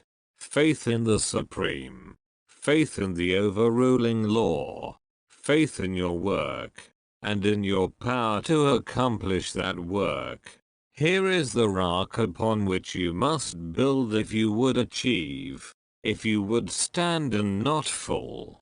To follow, under all circumstances, the highest promptings within you, to be always true to the divine self, to rely upon the inward light, the inward voice, and to pursue your purpose with a fearless and restful heart, believing that the future will yield unto you the meed of every thought and effort, knowing that the laws of the universe can never fail, and that your own will come back to you with mathematical exactitude. This is faith and the living of faith. By the power of such a faith the dark waters of uncertainty are divided, every mountain of difficulty crumbles away, and the believing soul passes on unharmed. Strive, O reader, to acquire, above everything, the priceless possession of this dauntless faith, for it is the talisman of happiness, of success, of peace, of power, of all that makes life great and superior to suffering. Build upon such a faith, and you build upon the rock of the eternal, and with the materials of the eternal, and the structure that you erect will never be dissolved, for it will transcend all the accumulations of material luxuries and riches, the end of which is dust. Whether you are hurled into the depths of sorrow or lifted upon the heights of joy, ever retain your hold upon this faith, ever return to it as your rock of refuge, and keep your feet firmly planted upon its immortal and immovable base. Centered in such a faith, you will become possessed of such a spiritual strength as will shatter, like so many toys of glass, all the forces of evil that are hurled against you, and you will achieve a success such as the mere striver after worldly gain can never know or even dream of. If ye have faith, and doubt not, ye shall not only do this, but if ye shall say unto this mountain, Be thou removed and be thou cast into the sea, it shall be done. There are those today, men and women tabernacled in flesh and blood, who have realized this faith, who live in it and by it day by day, and who, having put it to the uttermost test, have entered into the possession of its glory and peace. Such have sent out the word of command, and the mountains of sorrow and disappointment, of mental weariness and physical pain have passed from them, and have been cast into the sea of oblivion. If you will become possessed of this faith, you will not need to trouble about your success or failure, and success will come. You will not need to become anxious about results, but will work joyfully and peacefully, knowing that right thoughts and right efforts will inevitably bring about right results. I know a lady who has entered into many blissful satisfactions, and recently her friend remarked to her, "Oh, how fortunate you are. You only have to wish for a thing, and it comes to you." And it did, indeed, appear so on the surface. But in reality all the blessedness that has entered into this woman's life is the direct outcome of the inward state of blessedness which she has, throughout life, been cultivating and training toward perfection. Mere wishing brings nothing but disappointment. It is living that tells. The foolish wish and grumble. The wise work and wait. And this woman had worked without and within, but especially within upon heart and soul, and with the invisible hands of the Spirit she had built up, with the precious stones of faith, hope, joy, devotion, and love, a fair temple of light, whose glorifying radiance was ever round about her. It beamed in her eye, it shone through her countenance, it vibrated in her voice, and all who came into her presence felt its captivating spell. And as with her, so with you, your success, your failure, your influence, your whole life you carry about with you. For your dominant trends of thought are the determining factors in your destiny. Send forth loving, stainless, and happy thoughts, and blessings will fall into your hands, and your table will be spread with the cloth of peace. Send forth hateful, impure, and unhappy thoughts, and curses will rain down upon you, and fear and unrest will wait upon your pillow. You are the unconditional maker of your fate, be that fate what it may. Every moment you are sending forth from you the influences which will make or mar your life. Let your heart grow large and loving and unselfish, and great and lasting will be your influence and success. Even though you make little money, confine it within the narrow limits of self-interest. And even though you become a millionaire, your influence and success, at the final reckoning, will be found to be utterly insignificant. Cultivate, then, this pure and unselfish spirit, and combine with purity and faith, singleness of purpose, and you are evolving from within the elements, not only of abounding health and enduring success, but of greatness and power. If your present position is distasteful to you, and your heart is not in your work, nevertheless perform your duties with scrupulous diligence, and whilst resting your mind in the idea that the better position and greater opportunities are waiting for you, ever keep an active mental outlook for budding possibilities. so that when the critical moment arrives, and the new channel presents itself, you will step into it with your mind fully prepared for the undertaking, and with that intelligence and foresight which is born of mental discipline. Whatever your task may be, concentrate your whole mind upon it. Throw into it all the energy of which you are capable. The faultless completion of small tasks leads inevitably to larger tasks. See to it that you rise by steady climbing, and you will never fall. And herein lies the secret of true power. Learn, by constant practice, how to husband your resources, and to concentrate them, at any moment, upon a given point. The foolish waste all their mental and spiritual energy in frivolity, foolish chatter, or selfish argument, not to mention wasteful physical excesses. If you would acquire overcoming power, you must cultivate poise and passivity. You must be able to stand alone. All power is associated with immovability. The mountain, the massive rock, the storm-tried oak, all speak to us of power, because of their combined solitary grandeur and defiant fixity, while the shifting sand, the yielding twig, and the waving reed speak to us of weakness, because they are movable and non-resistant, and are utterly useless when detached from their fellows.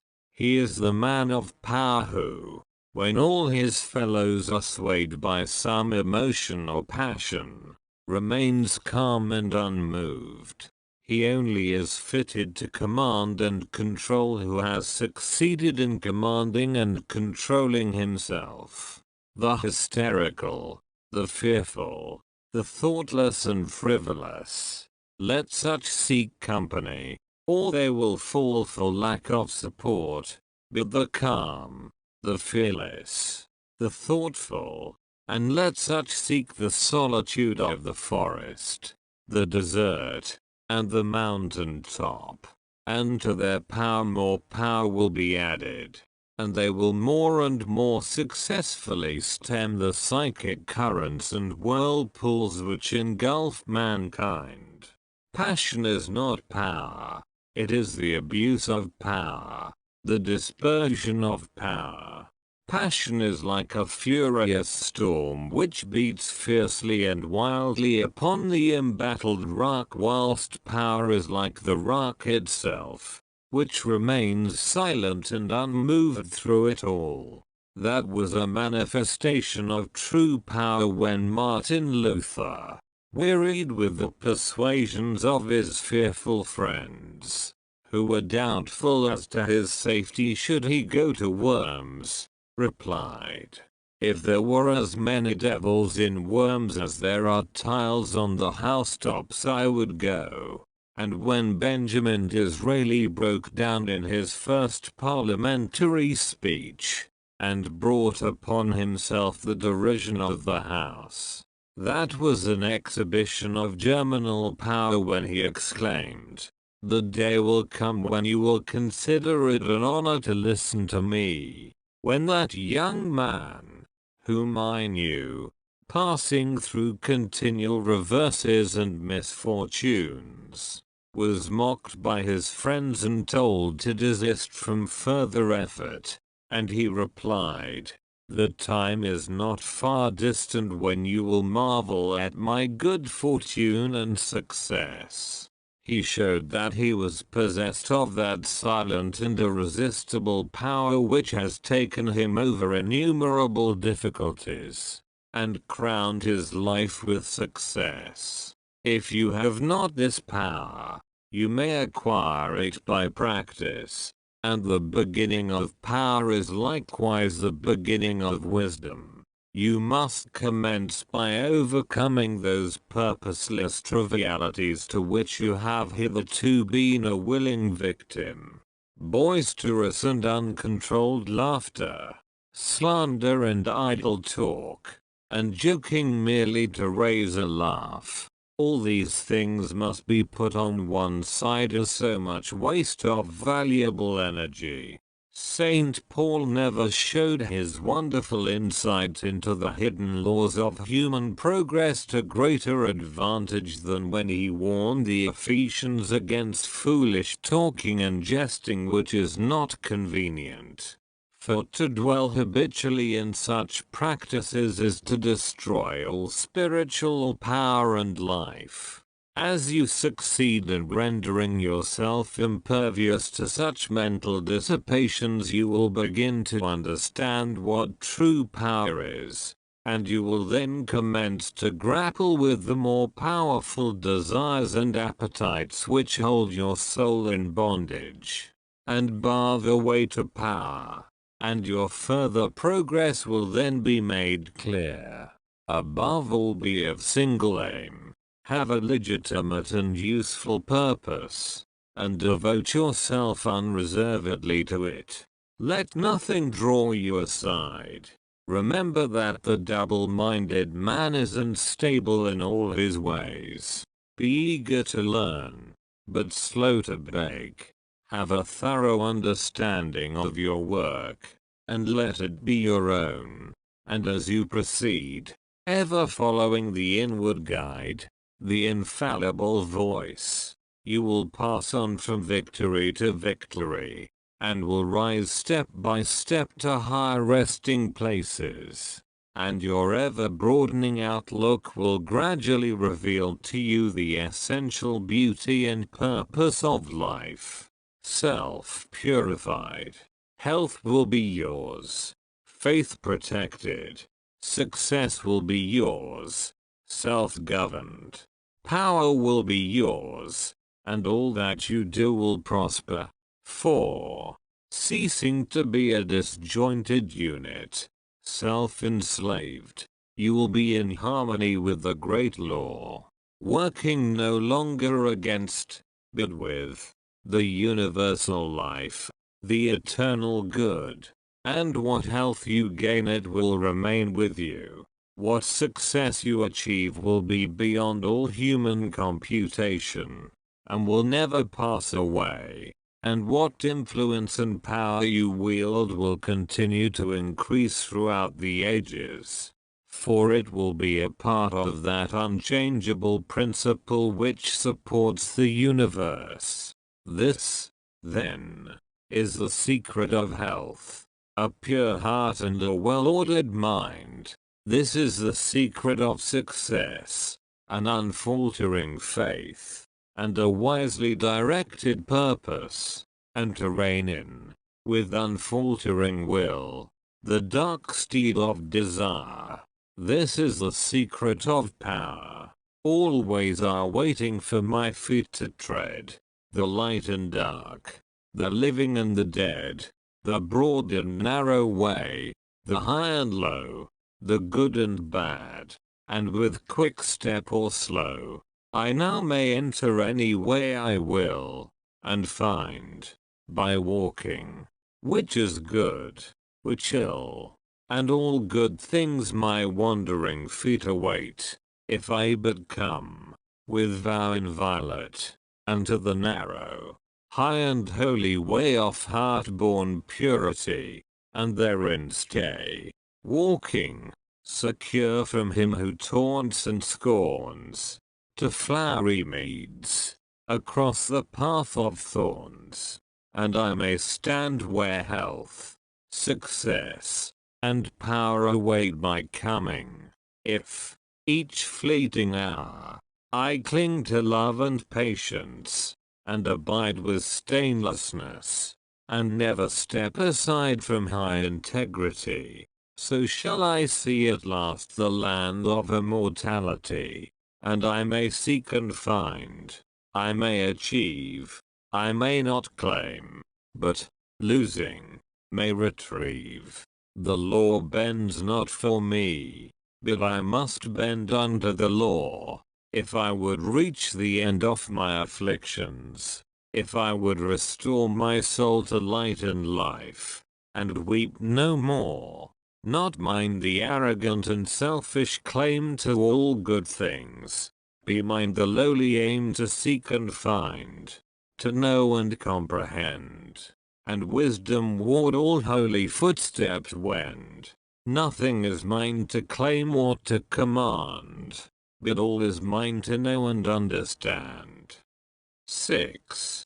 The secret of abounding happiness. Great is the thirst for happiness, and equally great is the lack of happiness. The majority of the poor long for riches, believing that their possession would bring them supreme and lasting happiness.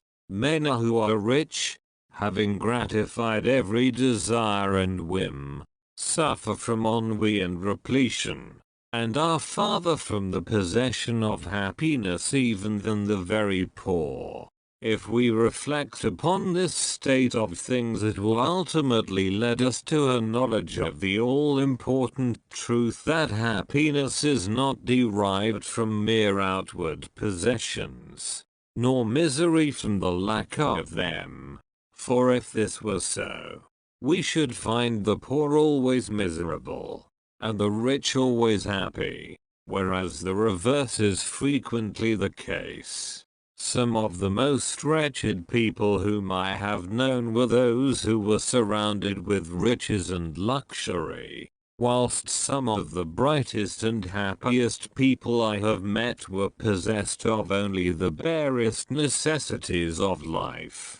Many men who have accumulated riches have confessed that the selfish gratification which followed the acquisition of riches has robbed life of its sweetness, and that they were never so happy as when they were poor. What, then, is happiness, and how is it to be secured?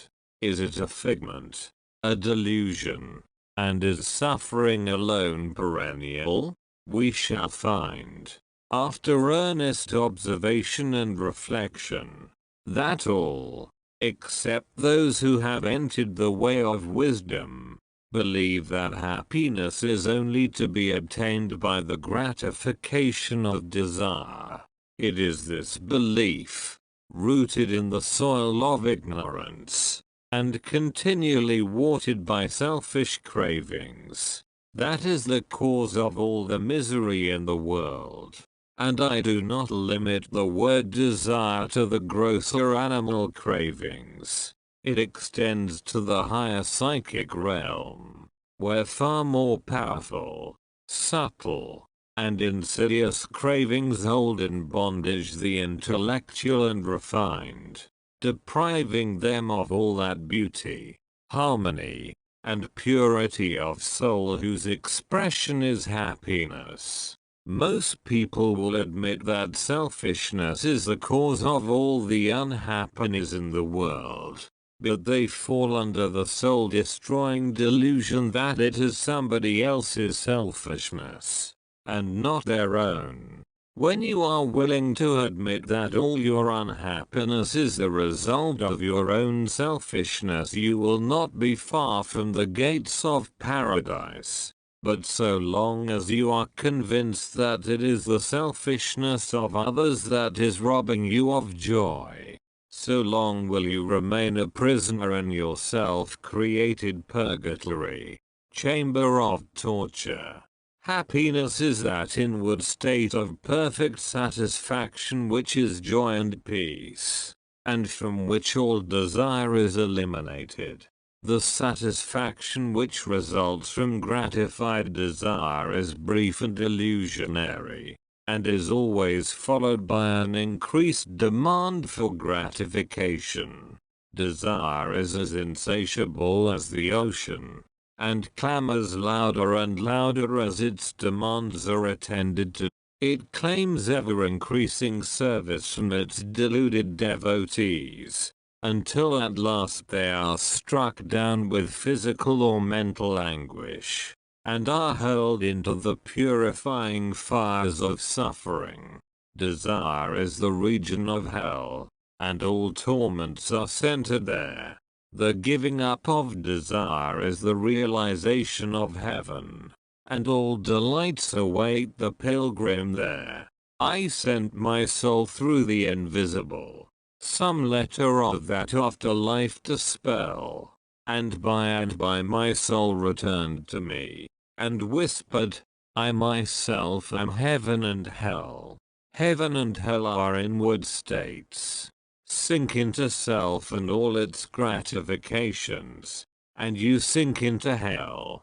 Rise above self into that state of consciousness which is the utter denial and forgetfulness of self, and you enter heaven. Self is blind, without judgment, not possessed of true knowledge, and always leads to suffering. Correct perception, unbiased judgment, and true knowledge belong only to the divine state, and only insofar as you realize this divine consciousness can you know what real happiness is.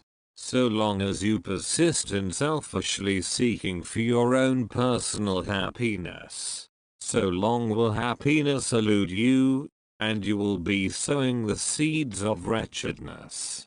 Insofar as you succeed in losing yourself in the service of others, in that measure will happiness come to you, and you will reap a harvest of bliss. It is in loving, not in being loved, the heart is blessed. It is in giving, not in seeking gifts, we find our quest.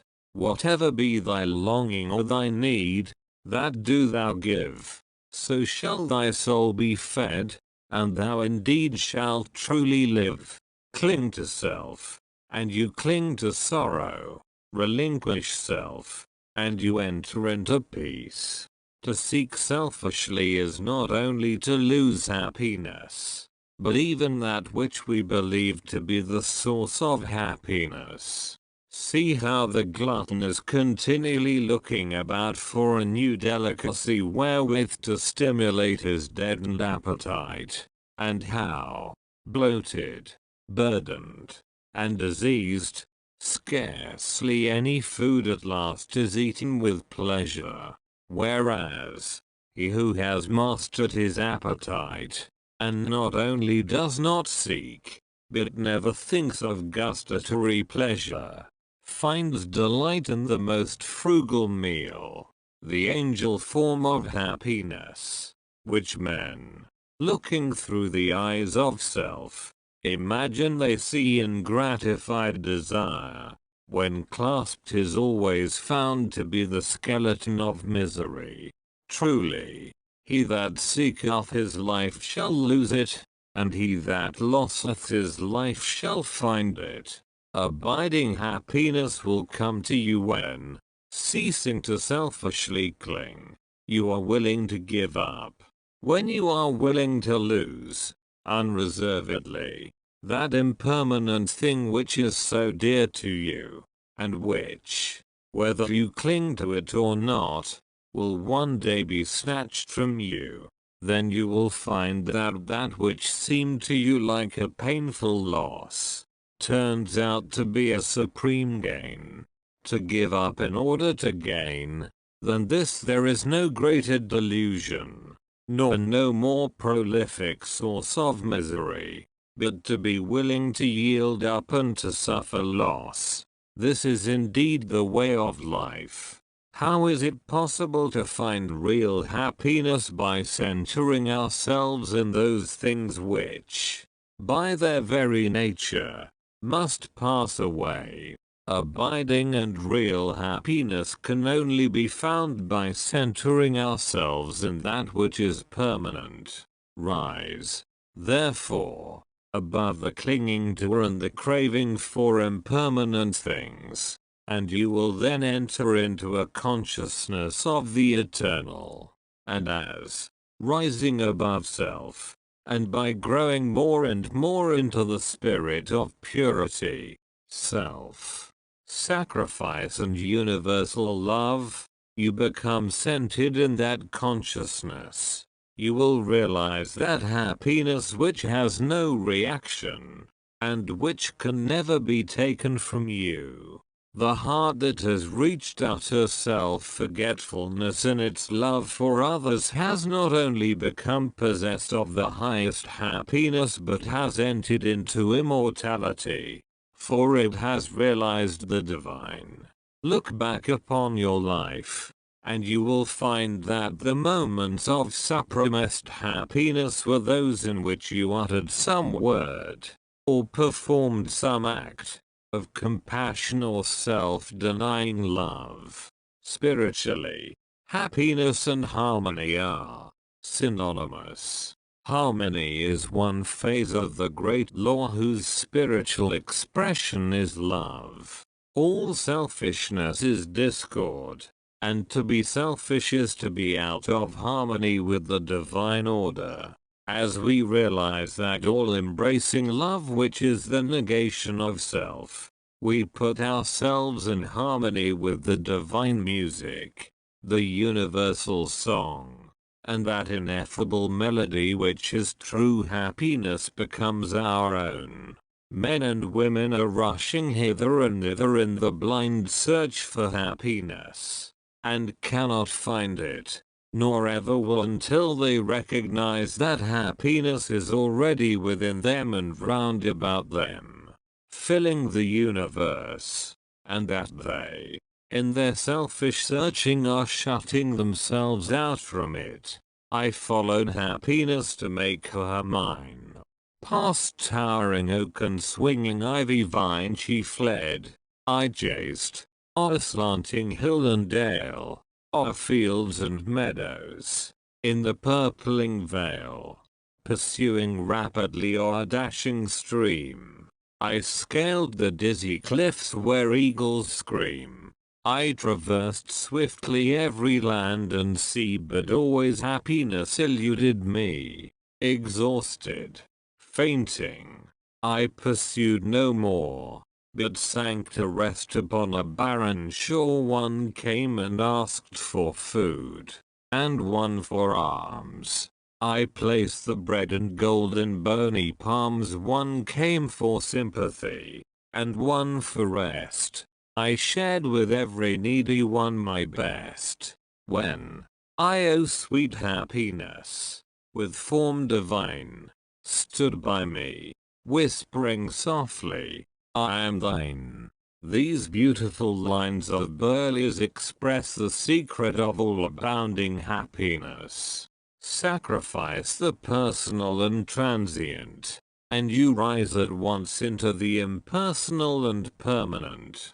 Give up that narrow, cramped self that seeks to render all things subservient to its own petty interests, and you will enter into the company of the angels, into the very heart and essence of universal love. Forget yourself entirely in the sorrows of others and in ministering to others, and divine happiness will emancipate you from all sorrow and suffering. Taking the first step with a good thought, the second with a good word, and the third with a good deed, I entered paradise, and you also may enter into paradise by pursuing the same course. It is not beyond, it is here. It is realized only by the unselfish. It is known in its fullness only to the pure in heart. If you have not realized this unbounded happiness, you may begin to actualize it by ever holding before you the lofty ideal of unselfish love, and aspiring towards it. Aspiration or prayer is desire turned upward. It is the soul turning toward its divine source, where alone permanent satisfaction can be found. By aspiration, the destructive forces of desire are transmuted into divine and all-preserving energy. To aspire is to make an effort to shake off the trammels of desire. It is the prodigal made wise by loneliness and suffering, returning to his father's mansion. As you rise above the sordid self, as you break, one after another, the chains that bind you, will you realize the joy of giving, as distinguished from the misery of grasping, giving of your substance, giving of your intellect, giving of the love and light that is growing within you. You will then understand that it is indeed more blessed to give than to receive, but the giving must be of the heart without any taint of self, without desire for reward. The gift of pure love is always attended with bliss. If, after you have given, you are wounded because you are not thanked or flattered, or your name put in the paper, know then that your gift was prompted by vanity and not by love, and you were merely giving in order to get, were not really giving, but grasping. Lose yourself in the welfare of others. Forget yourself in all that you do. This is the secret of abounding happiness. Ever be on the watch to guard against selfishness, and learn faithfully the divine lessons of inward sacrifice. So shall you climb the highest heights of happiness, and shall remain in the never-clouded sunshine of universal joy, clothed in the shining garment of immortality.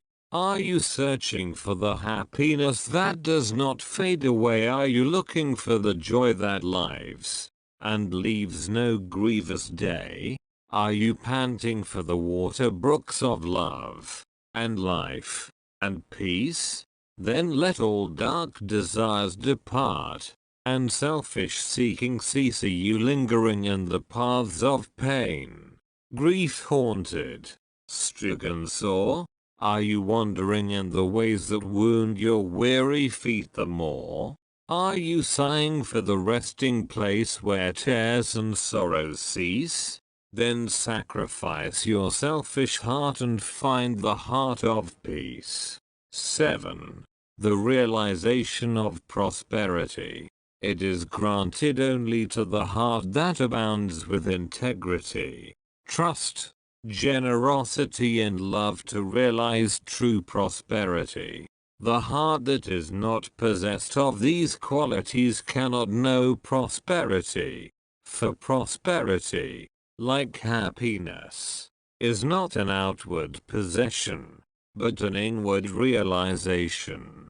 The greedy man may become a millionaire, but he will always be wretched, and mean, and poor, and will even consider himself outwardly poor so long as there is a man in the world who is richer than himself, whilst the upright, the open-handed and loving will realize a full and rich prosperity, even though their outward possessions may be small. He is poor who is dissatisfied. He is rich who is contented with what he has. And he is richer who is generous with what he has. When we contemplate the fact that the universe is abounding in all good things, material as well as spiritual, and compare it with man's blind eagerness to secure a few gold coins, or a few acres of dirt, it is then that we realize how dark and ignorant selfishness is. It is then that we know that self-seeking is self-destruction. Nature gives all, without reservation, and loses nothing. Man, grasping all, loses everything. If you would realize true prosperity, do not settle down, as many have done, into the belief that if you do right everything will go wrong. Do not allow the word competition to shake your faith in the supremacy of righteousness. I care not what men may say about the laws of competition. For do I not know the unchangeable law, which shall one day put them all to rout, and which puts them to rout even now in the heart and life of the righteous man. And knowing this law, I can contemplate all dishonesty with undisturbed repose. For I know where certain destruction awaits it. Under all circumstances do that which you believe to be right, and trust the law. Trust the divine power that is immanent in the universe, and it will never desert you, and you will always be protected. By such a trust all your losses will be converted into gains, and all curses which threaten will be transmuted into blessings.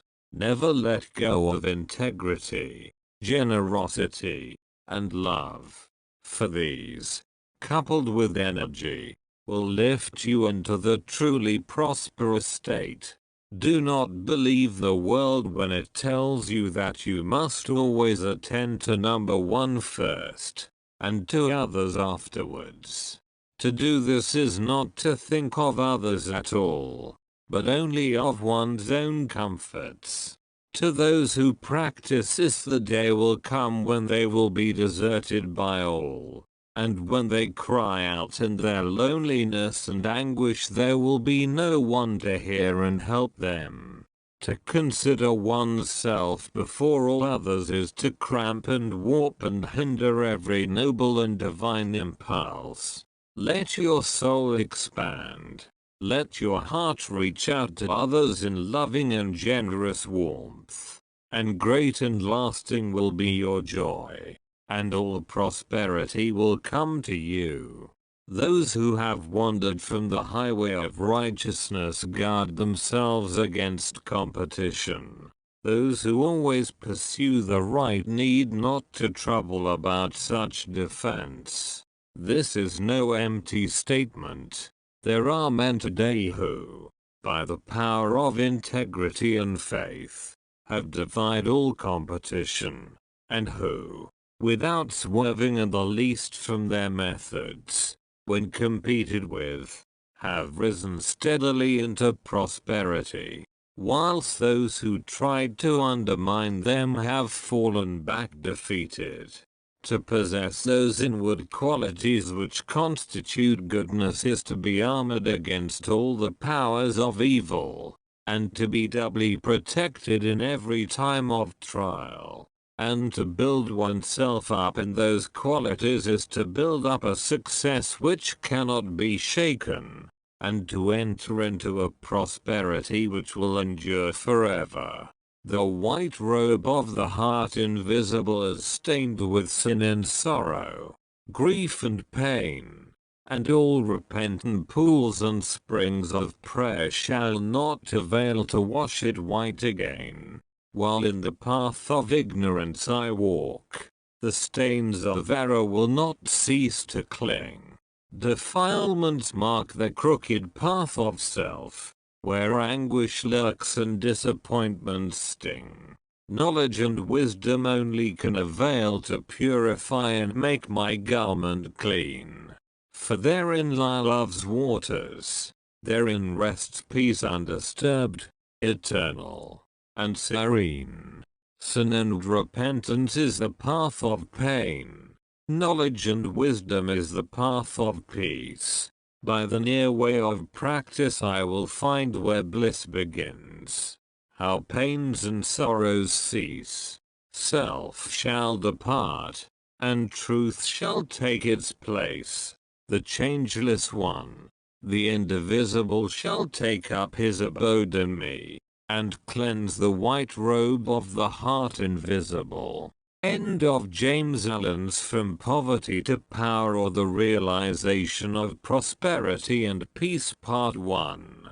The Path to Prosperity.